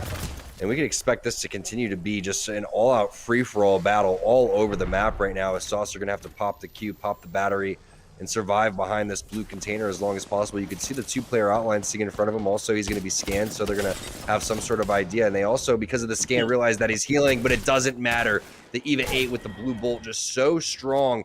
Massive there, going to connect there for Bowser as well, and that's going to be Team Cruelty going down to PBS. Unfortunately for Bowser, I don't think he's going to be able to get this med kit off. Maybe. Oh, but he should be able to get res. Bowser. He thought he had it.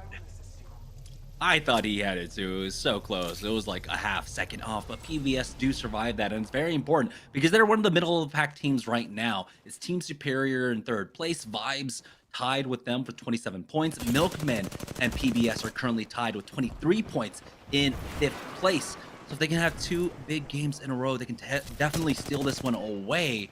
We know that right now, Pony Gang still should be up as Flying Platypus tried to take a fight. The port has been used by Bronzy to try and recover Mercy only, but he's still so far away from it, crawling towards that port for now, but no pressure. He's got the purple knock shield as well, so it looks like he will be able to make it into safety. As you can see, Bronzy and Pride just watching Bronzy getting ready to knock him in, and they get him, saving Private Mercy. What a successful operation coming out from Flying Platypus. That knockdown shield just so useful in these type of situations, but also Bronzy with the sidearm uppercut to get his boy back inside the door so Pride can go and hit the res. And also I like that Pride is not interested in wasting his dome. They understand they don't need the fast res. This should be completely okay. And Bronzy says, hey, take this helmet instead. Let's try to get some more resources from our two big boys here as Team Superior is down Prodigy Aces right now. But the good thing is they have Joey Blackout, so they should be able to set up inside one of these buildings as Rakanishu takes big damage, about 50 to 60 damage with just that one single thermite hitting his big toe. So now he's just trying to evaluate this area and figure out how they're going to go and set up. The problem about this building is going to the high ground is a little bit difficult. It's better to hold the bottom of this building because there's so many grenades that could come through from the little crevices over towards the side. As you can see, there's about 2 or 3 slits on each side through those little window sills. So that's why Team Superior right now, based on being down a player, is electing to play this bottom hand side. But if they do get scanned, and if another team feels like they want to get aggressive and get points, don't expect Team Superior to be safe much longer. Yeah, and unfortunately for Team Superior, even though they do have the banner of Prodigy Aces, they don't have control over the building that has a replicator, so they can't get a mobile respawn beacon, and it's basically a mile away from them without that Wraith. All the other teams that are challenging them currently in Lava City. But over here on the north-hand side, over by that beacon building, as you can see, trying to get some scouting information. There is one player on the roof. Does spot that one out. Tries to keep the drone alive, and he will be able to successfully pilot it into safety. As absolute units are playing just on the edge here. They were able to get the scan for us, and so we know that it continues to pull over to Lava City. It's just which ending is it going to be? There are so many permutations of endgame circles here over at Lava City. There really is. One of those areas is exactly where you saw Bronzy and his team setting up over towards that triple story building with the zip line where they ended up getting punched back in and saving Mercy only. There's another one that ends kind of where that blue trailer is. That's over kind of the rotation from Geyser. And there's a handful of endings that are actually in Lava City itself. So this could continue to pull any which way. We'll see exactly which one it does favor. But with 10 squads left, you still have a lot of opportunities to kind of get into Lava City and play this one slow with still, 3 or 4 zones remaining. I'm not expecting many teams to continually duke this out. This is probably where the game should slow down, and going into the next zone, probably still around 7-8 squads alive. Yeah, as you can see, with the 10 squads remaining, we know that the one player that is missing is currently Team Superior's Prodigy Aces right now. And every other squad is full health, and most of them at this point, with the amount of fighting that we've had in the early game, have already found themselves up. Oh boy, Ack taking a lot of damage there. Does have that Phoenix kit, but Mooney is forced to bat as well, and Cherish will pop a Phoenix kit for good measure as well. Now Mooney throwing down that scan for his squad, has a team to their east currently playing that car. PSM position, I would normally call it here, as absolute units are still playing on the edges here, as they do have a team playing the major building of Sorting Factory, getting shot from the south as well. And so it's multiple teams at this juncture, but they're looking for these edge kills. That's the way they want to walk this one in. And they have a minute and 45 to work with. Team Superior going to try and make a play for this replicator. No, never mind. It's an empty drop, unfortunately. I was thinking maybe they were hoping that there was a mobile respawn beacon up there to try and get Prodigy Aces back into this, but absolute units now pulling the trigger. Do have the defensive bombardment, giving the absolute units the ability to take the roof now. As you can see, all 3 members of this squad currently playing inside the office, but Sleepy Panda is slowed down by the caustic barrel is already being set up. Fat Fruit Ninja with the Arc Star has to back off as two of them now are cracked. It's all up to Lifty. Sir lifts a lot. We'll see if he can hold the line for his squad as the full three-man swing out onto the absolute units as they have lost out on two already, getting knocked around by the melees. Breakfast Club will wipe them out now. We're down to our top 9.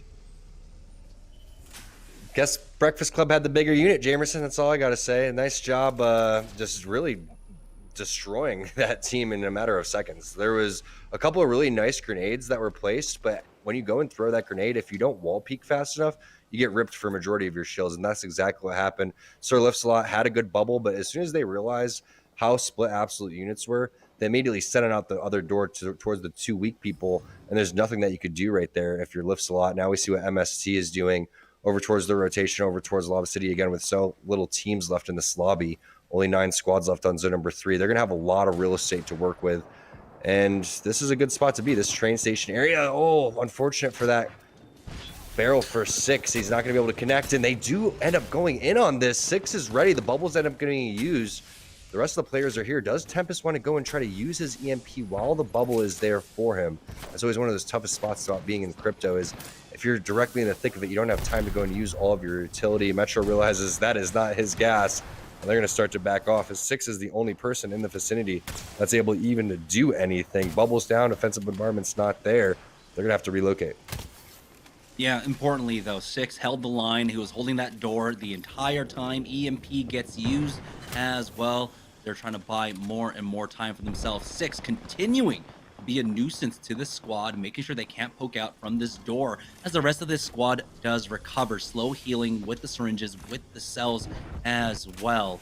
So they do recover for the time being, but the pressure is still there. It looks like the team does completely back away. This is going to actually afford them the opportunity to go for a scan if they wanted to, but it looks like the ring will go ahead and hold down over towards Dome. Tempest has gone down. Madara finds that with the sniper kill onto him. He does slowly start healing up throughout all of this, but again, 6 is making sure that no one pushes out onto the rest of his squad from inside the train station now. They can try to push into the low ground here, but that's a pretty hard commit onto it. 6 is just doing a great job currently, just buying so much space for his squad.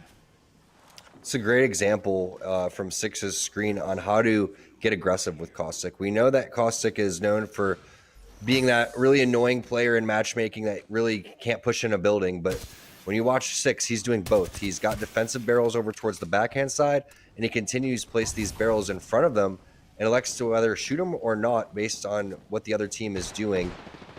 And you love to see it. This is some great, impressive Caustic play coming in from 6. And if he had the Nox gas grenade right now, that team would be absolutely done for. But instead, it's the reverse Nox grenade. Mercy's going to throw his. 6 is ready. He's in the thick of it. He's going to have to hit a battery throughout all of this. Tempest still fairly healthy.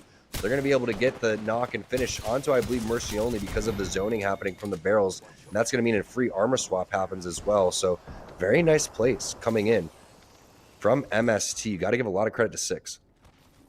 Here comes the third party, though. The Wally Catcher's coming in on this, and it's full purple armor as well, checking every single angle there on the opposite side of the train tracks as they do throw down that scan. But great God, it gets taken out. It's going to be Pride helping out MST, and they stay alive for now, but they are turning the tables. MST losing out on 6. That is their Caustic player out. The bubble has been used by the Wally Catchers, but Stink is the only one currently healthy right now as he does stick the res currently, losing out on Kodagami as Metro goes for that peak. Massive is coming up big, but Stink will get the knock onto Metro.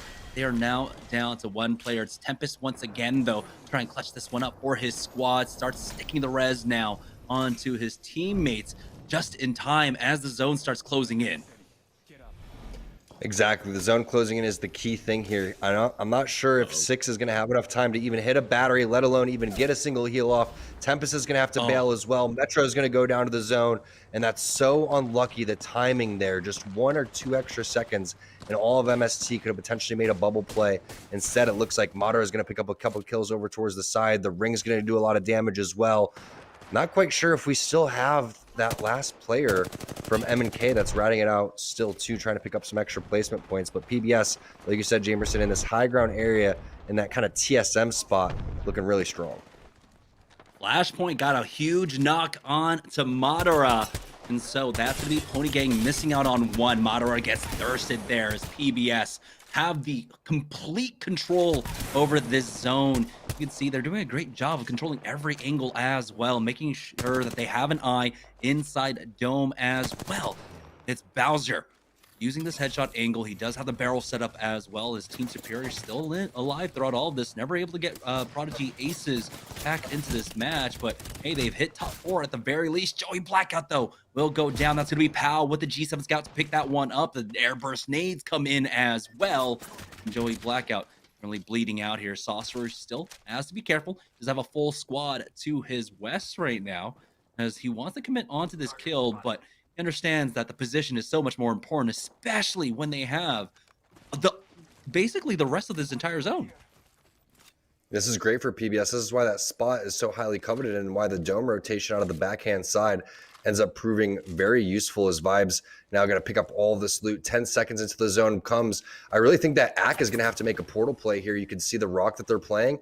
It's going to be a rock. It's either going to be a portal play to get them in, or it's going to be a portal play to open up some angles, and AK's going to have to do some big damage over towards the side. This is really what it all comes down to. I don't think this is going to even go to zone 6.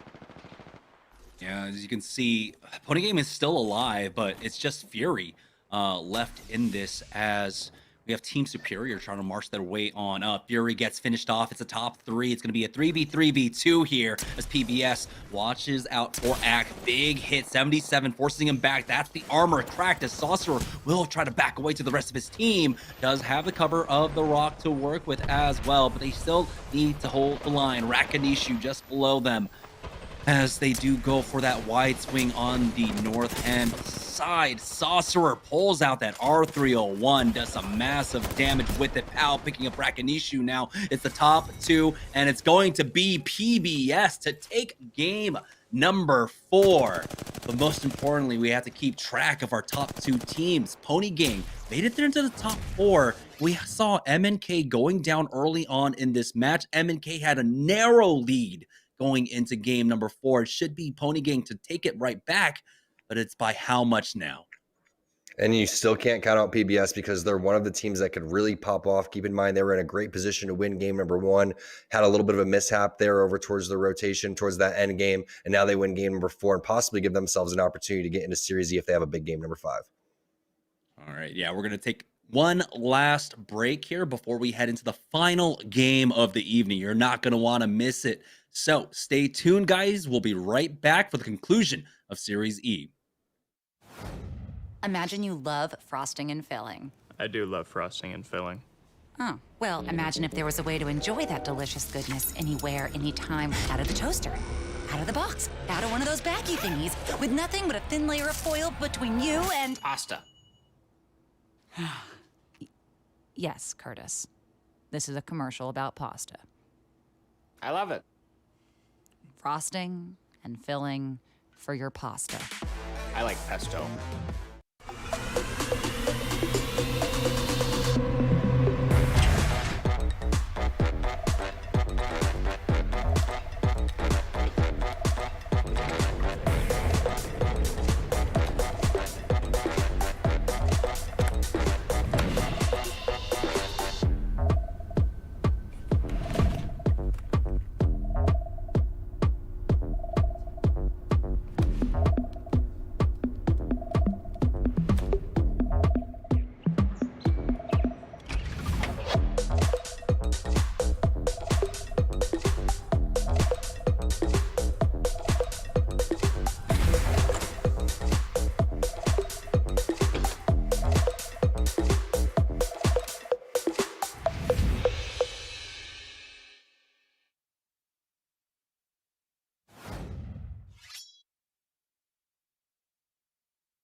back, ladies and gentlemen, to Series E. 4 games down, 1 left to go to crown our next Series E partner teams. And right now, it's Pony Gang in the lead. They were able to take that back, surviving well late into that game number 4. We saw M&K going down early, but Pony Gang, their lead has been cut down. So with 60 points, Pony Gang are in the lead, but M&K are 6 points behind them in second place. And with that win that PBS were able to take, Tom, in game number 4, they put themselves within striking distance. They're currently at 46 points, so 14 points behind Pony Gang. 60 points after 4 games, Pony Gang is that right, Jamerson? Is that what you're saying there? That's absolutely insane. Yes, the fact that they haven't even ran away with this one just goes to show MNK is playing at a really, really high level and staying right on their heels throughout this entire time. So we go into the final game here, and from what I'm gathering from you, we have 3 teams basically in the running instead of a 2-man show. So it should be a lot of fun. Again, MNK has been playing, phenomenal for a while now. This is a new team. All of these teams are basically fairly newly formed, and it's really exciting to kind of watch them hit their strides throughout all of this. And we've seen this in Series E. Once these teams actually make it into Series Z, their team becomes that much stronger. So it will be a lot of fun to find out which team that is and how they're going to thrive.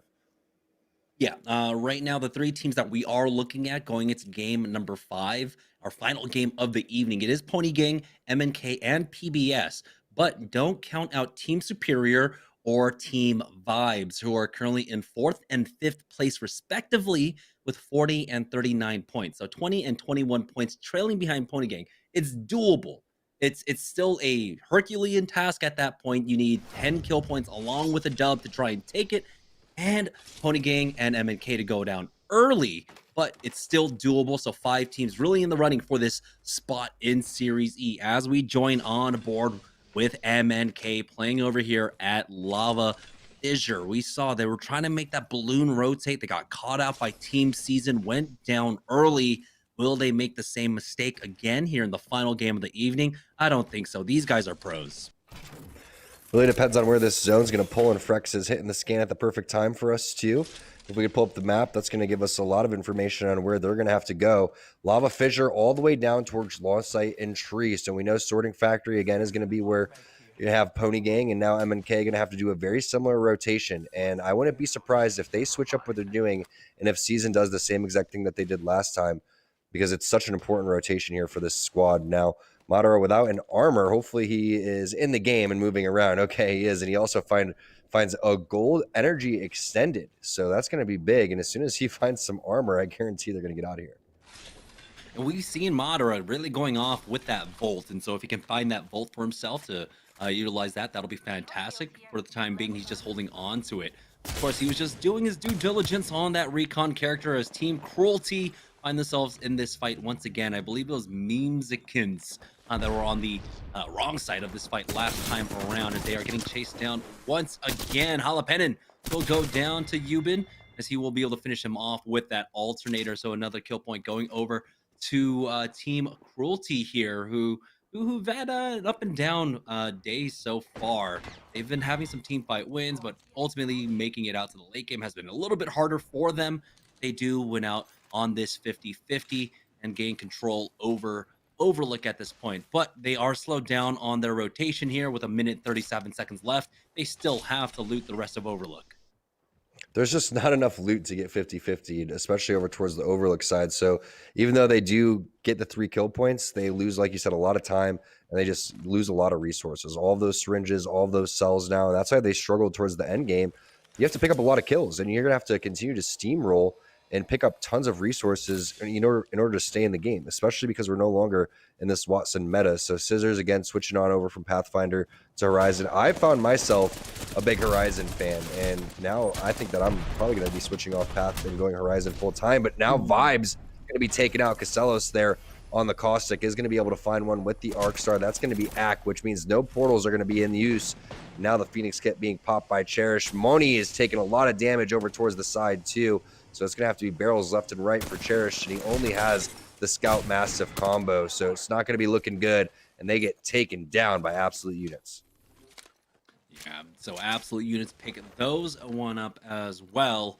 as they're currently sitting in 15th place, unfortunately. 8 points overall. Kaneka's Pets are tied with them as well, coming in for that third party. A little bit late, though, as Flashpoint get themselves into a fight in this train connector area. Here comes the EMP. They got the knock onto Corn, and it's going to be raised by Wolves on the other side of this fight, taken out extremely quickly by Flashpoint.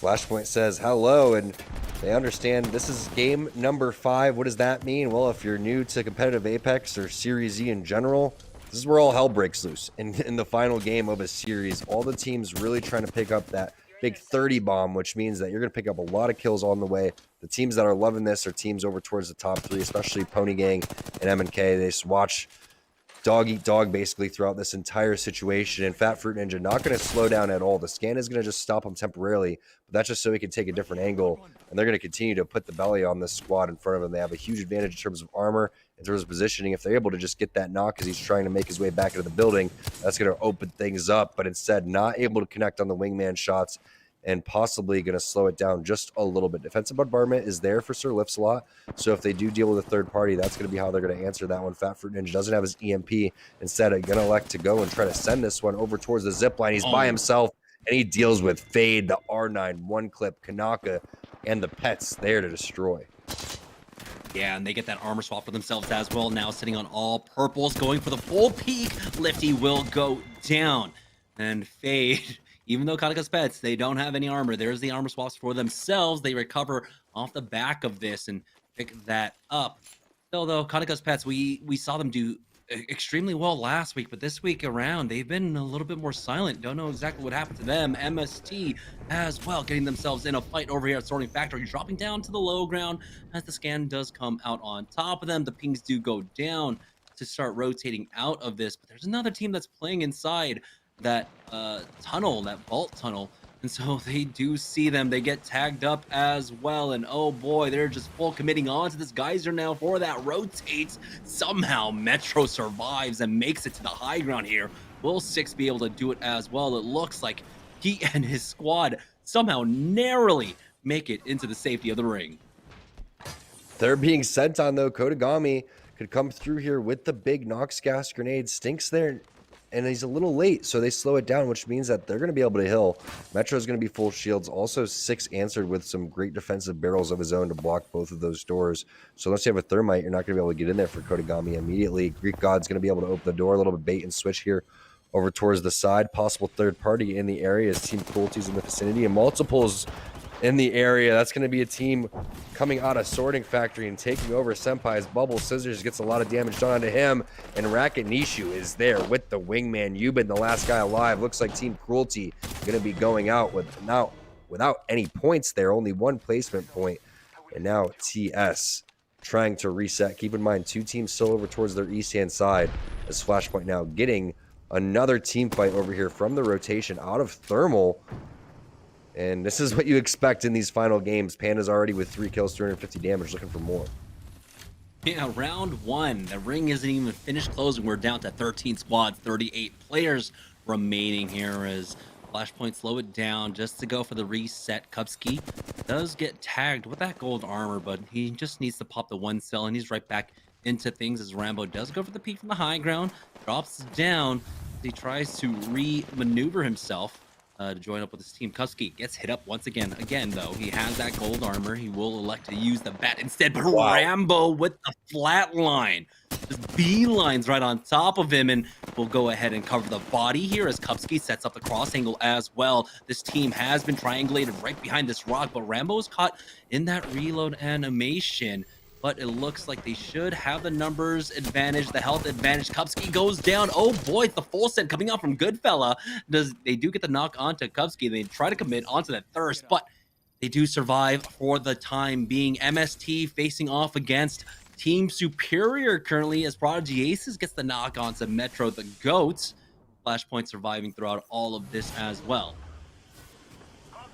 Now Six is going to have to use his Caustic ult to try to zone since Metro's down. Tempest over there healing too. Great 55 there with the Mastiff, but he's out of barrels. Now one more barrel there. No batteries either, so that's a pretty big deal. But look at the amount of gas in the vicinity. That's going to allow the res to happen. Tempest's going to go and hit that one. Hopefully Metro is going to have his bubble immediately, and that's the power of being inside on Caustic. If you hold off long enough, the third parties from the outside, the charge rifles, the scouts, the triple takes start to connect. The other team is going to bail. Fury is going to get a knock onto Joey Blackout. We'll see if he's going to be able to get the finish. Keep in mind, every point right now for these top couple of teams is really going to start to matter as we start to boil it down here to these final squads. But 12 squads remaining, and a lot of them still going to add pressure because they have a big game that they need to make up. Now, Pony Gang, we see where they're at. They are in a perfect spot here for all this action that's been happening. And again, the charge rifle in Fury's hand is exactly the combination that you want for these mid to long range fights.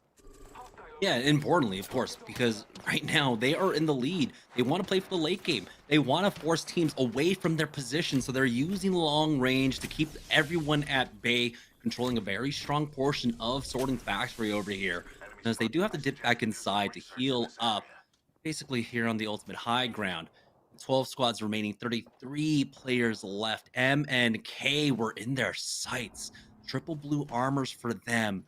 But they can buy their time here over at Tree for the time being. We'll see where the zone continues to pull. Bowser going to get a knock right there onto Bronzy. PBS, our team in third place, fresh off their win in the previous game, looking to continue and try to be the second team with back-to-back wins right here. It's up to Pau with the Digi threat on the Volt. Rips that player apart. That's going to be Pride, Mercy, and Bronzy flying Platypus now out in 11th place. Is 6 going to get the finish on a Kodagami. So multiple fights happening, 2 different fights on the map. And we see where that zone is pulling. You start to see why people are going over towards that Tree side, favoring that area. Tree, one of the more unforgiving circles too. If you're not in Tree, you're basically getting gate kept that entire time. But there are a lot of teams that are able to make it into the buildings, and they all peek outside the windows and make it very difficult to make a rotation. But this is big. TS now starting to make their play. And I believe inside, that is going to be our #1 team. So we'll find out if they're going to be able to add pressure and take out the Pony Gang. But the Pony Gang now realizing that they're going to have to dip out. This is huge for the lobby. Yeah, the black hole has been used as well, but it looks like Pony Gang using all of their utility to try and slow things down. Might be able to buy enough time to recover. Fury makes it inside just in time as well, but he is slow healing. That is not a good sign for them as they're trying to push in. They do get the crack, but now 2 missing here as Team Superior are trying to knock them out. It's all up to Madara with only a sliver of HP left in this 1v2. He has the armor swap for himself, but he's taking so much damage now, and it's so difficult to play throughout all of this caustic gas as well. Madara covering both doors, but Prodigy Aces goes in for the peak, takes them out. And Key are licking their lips right now, noting that Pony Gang are out. They only had a 6-point advantage, and so now they just have to outlast the rest of this lobby to take the win. And no doubt that could have been a very big thirst there coming in for Madara. We'll see if that point ends up making a huge difference, but he was almost able to pull off that 3 versus 1. If he did, I would have absolutely lost it. That's unfortunate for Pony Gang. That's the fight that they needed to win to separate themselves from MNK and give them a chance to get into Series Z. Now we can see if PBS takes advantage of that, if MNK takes advantage of that, Joey Blackout's going to be brought back into this game. But this lobby just got busted wide open. Pony Gang, unfortunately, after winning the first 2 games, now has to sit in the spectator mode and just pray MNK doesn't win this game. Yeah, Rakanishu hits that res for his squad as Prodigy Aces tries to back away. And he does hit some decent wingman shots. Ooh, decent wingman shots. Some great wingman shots there, forcing them completely back. Impressive plays right there to get Joey Blackout back into this one. We'll find out if Rakanishu is going to be able to dodge, dip, and dive throughout all this as Boxa T finds one with the 30-30 repeater onto Casellas across the map. And Joey Blackout desperately wants to get back to where that fight was so he can get a little bit of this loot that was part of the fight. But it looks like throughout all of that, they're going to have to back off. Konica's Pet's also another team that's backing off. Boxa T going to get the knock on to Fade. We already know. You can see Casellas is down. Nice portal. Good Arc Star as well. And some cover fire coming through with the flat line. Responded with a good thermite. That means that he's going to have to back off around and that the Caustic Fade can't charge directly in throughout all of that. The scan's going to come through. Multiple players are going to be coming around the corner. The pings are going to be hit. Konica with a nice grenade into the wall.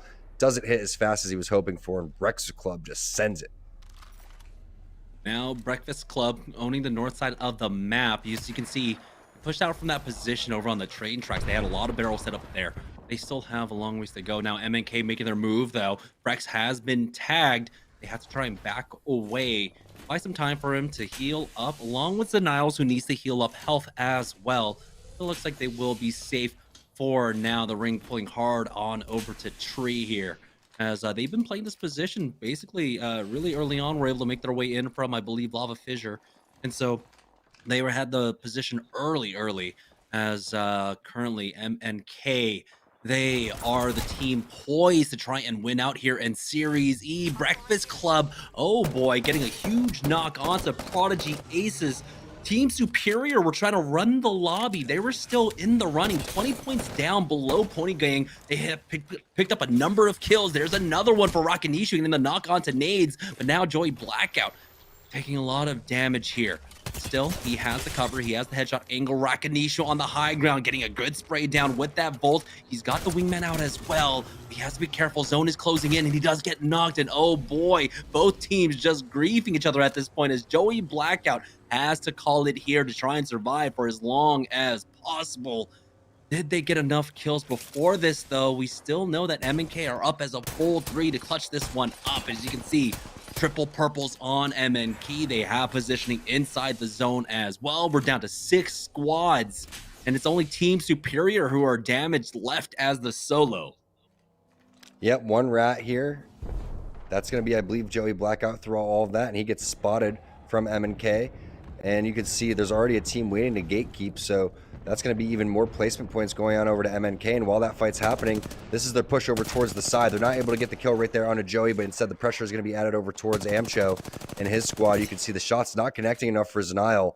And if they're not careful from behind, they could get collapsed on. So I would love to see Zanile maybe even make a portal play if they decide they want to get this aggressive throughout all of that, because one small mishap, and this is going to be Pony Gang's victory. They have to continue to milk these placement points. Getting into the top 3 with a couple of kills may be enough. Remember, they were down by 6 points. Right now, if they go out in 5th, that's going to be 4 placement points. We don't know exactly how many kill points they have, if they have any. If we can swap through the rest of the squad, none unclarified, none whatsoever. We have to check in with Frex, I believe, just before this, but it seems like they still need to survive into the top 3 at the very least. I forget how many, if Pony Gang were able to pick up that many kill points as well, but yeah, their work is still cut out for them. They have to survive throughout all of this, and here MNK have an excellent position. The ring pulling over in their favor. They have this part of the building to work with as well, and so they can utilize this to try to survive longer and longer. They have a squad on the other side of this building here, and they need to make sure that this is a squad that they gatekeep here. This is the biggest threat to them. Yeah, and mathematically, I feel like a third plus a couple of kills is going to be enough, because third place is going to be 7 kill points. Jamerson was mentioning that they needed 6 to make up. There was also a couple of kills that went on over towards the Pony Gang, because we knew that they got in that fight a little bit earlier, and they were at least able to pick up 1. So MNK cannot afford to make any mistakes here, and this is what it all comes down to. 10 seconds into this zone closes. MNK in the next minute could stamp their ticket into Series E. Yeah, and this could be the squad. Getting this squad wipe, getting the extra placement points in 4th might just be enough for them. But if they survive this, it would be massive. Clarify. Watching out through that angle. Zaniles has the angle as well with that R301. Hits for the 50, but does have to go back into cover. Hits for the blue, the 28 on to that player, but they back away. Their moment kind of has gone away at this point. One more time, though. Frex coming in with that 30-30 repeater. Does connect, and he does get the knock. That is massive. Throughout all of that, Tempest gets a knock onto Bowser here. Beast of the Hunt is going to get popped by Frex, as he does want to secure this thirst and get rid of as many players as possible. The repeater is doing some serious damage, but Kupski and Rambo are going to be stealing these kills. There's the placement points that they were looking for, not the kill points, unfortunately, as a lot of those were stolen. Pandas gets the finish there onto Bowser, so now PBS going to be a little bit weak. You see Saucer is fairly weak over towards the side as well, with just a sliver of HP. All of these teams basically in front of each other, and MNK just needs to wait for one more squad to be taken out before they have all of those points that they basically need to tie it up. And then it's just a matter of picking up a couple of kills, and they're going to be looking great. 6 gets the knock onto Pow. We know that team is fairly weak as well. It's just up to Sorcerer, and it looks like he's going to be put pressure on over towards the side from 6 as well. M&K doing the exact same thing that they need to do, just letting the pressure happen in front of him. Clarify needs to get that kill. If he can find it, that's going to be huge. Oh, he is getting so thirsty for these kills right now. They have secured themselves 5 placement points at the very least. If they hit third, of course, that's going to be 7 for them. That'll be massive. Frex will be able to secure that thirst onto Pow, but they still haven't gotten the knocks yet. They haven't been able to secure the kill points to feel absolutely safe throughout all of this. 6 still alive here on the high ground, but M&K are in a great position. They still have position over the ring right now. They could play off this cover as well. We're down to the top 3 squads, and here we go. They have secured. They might have just done it and secured this for themselves, as Zaniles will go ahead and pop his way forward to pick up some extra loot for his squad now, as we have M&K. We have full 3v3v3 in this last game. M&K needs to at least secure a kill, or at least top 2, to not have an anxiety attack while the admins count all of these scores. But with full squads and them being 2 very talented teams, it's not going to be as easy as free as they were hoping for. No Beast of the Hunt either. And they may end up having to play this roof. We'll see if Frex allows himself to play inside, and then these 2 teams fight, and then they maybe make their way out of this top-hand door. That looks like that's going to be the play. Frex with a perfectly timed scan throughout all of that, and also some nice nades over towards the blue trailer. Looks like he's going to add some more pressure over towards the side. But these 2 teams have not fought quite yet, and this could come down to the final ring closing. 7 placement points, but if they can get second, that'll be nice. 9 placement points and basically secure their spot in Series E. They cannot make a single mistake here. A lot on the line, not just the $1,000 split between first and second place, but securing $750 per player for the next 3 months. That makes it the road to pro so much easier for players like Clarify, for players like Zaniles. We're still looking for a home with an organization now. Zaniles does back away. Kupski gets the knock. It's the trade between MST and Flashpoint, and M&K smell blood on in the water. They don't just want to get the win here overall. They want to finish it off strong. M&K want to take the ultimate victory, throwing in the Nox gas grenade right on top of them, hitting for Flesh as well, hitting for the red Evo as they are setting up the crossfire now. Panders gets the thirst onto 6, but Clarifies the only one out here, as again, there's so much damage, but no knocks quite yet out from Mouse and Key, as they do have it set up. Clarify with that Spitfire gets the knock onto Tempest, and they're getting closer to securing at least second place for themselves. Flashpoint still biding their time throughout all of this as well, Tom. They need to try to get that finish. If they can get the finish on a Tempest, that's the kill point that they need to definitely secure enough points. But instead, they are playing it safe. They are going for the all-out W here.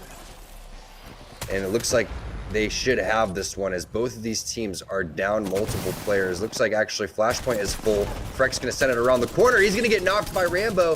Clarify's there to respond, though. Great shots over from the side. Zaniles now having to pop his Q, and oh my gosh, Jamerson, they end up going out in third. We may have a tie. Oh no, this is super close, but Flashpoint now up against Metro, who's right above them. It's going to be a 2v2, it looks like. Never mind, a 3v2 as they try to climb on up. Tempest gets a knock onto Panders. Kupski looking for the armor swap. Has nothing, though. Running on fumes at this point with 30 HP left in the tank. Rambo is still below as well, as the bubble has been used as the full push out from Flashpoint, and they get the W. It was a slow start to the day, but they will take the final game of the evening. Did they play upset up against M&K? That is the big question that we are left with at the end of this game, at the end of this series. It's still too close to call. So we're going to allow our admins to do all that math, because we know what caster math is like. We're going to take a short break while our admins do all that for us. And when we get back, we'll be able to crown our next Series E partnered squad right after this break. Stack Pringles flavors. Make new ones. How much do you think Pringles paid these people? Hardly anything. Hey, you guys want to stack different Pringles flavors to create new flavor combos? Here, I'll go first. Pizza, barbecue, and jalapeno. The spicy barbecue pizza stack. Get him! Grandpa, what's going on? Pringles! We're trapped in a Pringles commercial. They must have taken us in our sleep. How can we get out? We can't, Summer. They warned me this would happen and I didn't listen. Stack Pringles, make endless new flavors. Stacking Pringles to make new flavors. Make endless new flavors. Barbecue, wavy, and sour cream and onion equals a 3-layer dip stack. Stack Pringles flavors. Make new ones. How much do you think Pringles paid these people? Hardly anything. Hey, you guys want to stack different Pringles flavors to create new flavor combos? Here, I'll go first. Pizza, barbecue, and jalapeno. The spicy barbecue pizza stack. Get him! Grandpa, what's going on? Pringles! We're trapped in a Pringles commercial. They must have taken us in our sleep. How can we get out? We can't, Summer. They warned me this would happen and I didn't listen. Stack Pringles, make endless new flavors. Stacking Pringles to make new flavors. Make endless new flavors. Barbecue, wavy, and sour cream and onion equals a 3-layer dip stack.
Welcome back, folks, to Series E as our admins are working overtime here to double check our scores because this one is a super tight race. Remember, a lot's on the line, not just $1,000, $700 for first place and $300 for second place, but it's a partnered spot here for Series E, $750 per player for the course of the 3-month season. And so we got to make sure that we get this correct because it's super close right now. But as soon as our admins tell us, I'll go ahead and make the announcement. But we're waiting for that. So let's go ahead and take a look at some of the Mobile One high performance moments throughout the 5 games that we watched tonight, Tom. Yeah, we had one heck of a day. We had Pony Gang winning back-to-back games in game number 1 and game number 2. We had M&K coming through strong. We had PBS looking solid. Flashpoint had one heck of a game in the final game as well, as we see some of their highlights. Unfortunately for Flashpoint, they made a couple uncharacteristic mistakes. They also ended up switching off and going with Caustic instead of the Watson because it just wasn't proving useful enough, and they ended up getting bullied in certain situations where they needed someone to fight in the gas throughout all of that. The Watson is supposed to counter, but there's a lot of cryptos in the area, so all the EMPs are taking the fences down, and also we know unless you have multiple ultimate accelerants, you're not going to be able to stop these caustic gases and also the grenades that are coming through. So a really nice job by Flashpoint in the final game. And there we have it, Jamerson. It's the Pony Gang. Oh, we were talking about it securing that second place. You said it yourself, securing that knock might have been enough for MNK, but they were not able to do it. And really, it's that 2-point difference, 63 points for Pony Gang, who have secured themselves a spot in Series E Season 2. Mouse and keyboard will have to try and go again next week. It was so close, and we were talking about how crucial it was for MNK to survive for as long as possible, pick up whatever kill points they can. Pony Gang are counting their lucky stars for finding whatever kills they did. I believe they had a few of them in that last game, double checking. They had 1 kill point. Were able to finish off in the 10th place. And so that's the difference maker there. That additional placement point that they got for themselves along with that kill point. Just imagine if they were able to thirst Tempest on the other side for MNK and started to open things up. That would have been an extra kill point, but instead it was Monero that came through and got the finish. He almost came through and ended up 3 versus 1ing inside of that building on the rotation from Sorting Factory to Tree. But what a job by Pony Gang, honestly, coming through last week with a 3rd place. Now you look at this leaderboard here, and you know MNK is going to be back, PBS is going to be back, Superior Vibes, Flashpoint, MST, Flying Platypus, but you also have some teams on the right-hand side, Kanika's Pets, SZN, other teams that are very well-rounded teams that are going to pop up into Series E in the qualification process. We're halfway there. We have 2 teams in. Now we have 2 more spots available, so I can't wait to see who's going to make it. Yeah, so Pony Gang with the 2 dubs that they were able to take do secure their spot. So congratulations to them. They will be drafted onto one of our partner teams later on. Once our qualification system is all done, we have 2 more left to go, but that's going to be it for us for this week. Make sure, of course, you're following us on socials so you know when we go live next week for qualification number 3 for everyone here at Esports Arena, for all of our partnered organizations, and for Tom and myself. Thank you all so much for tuning in. We will see you guys next week. Have a good weekend.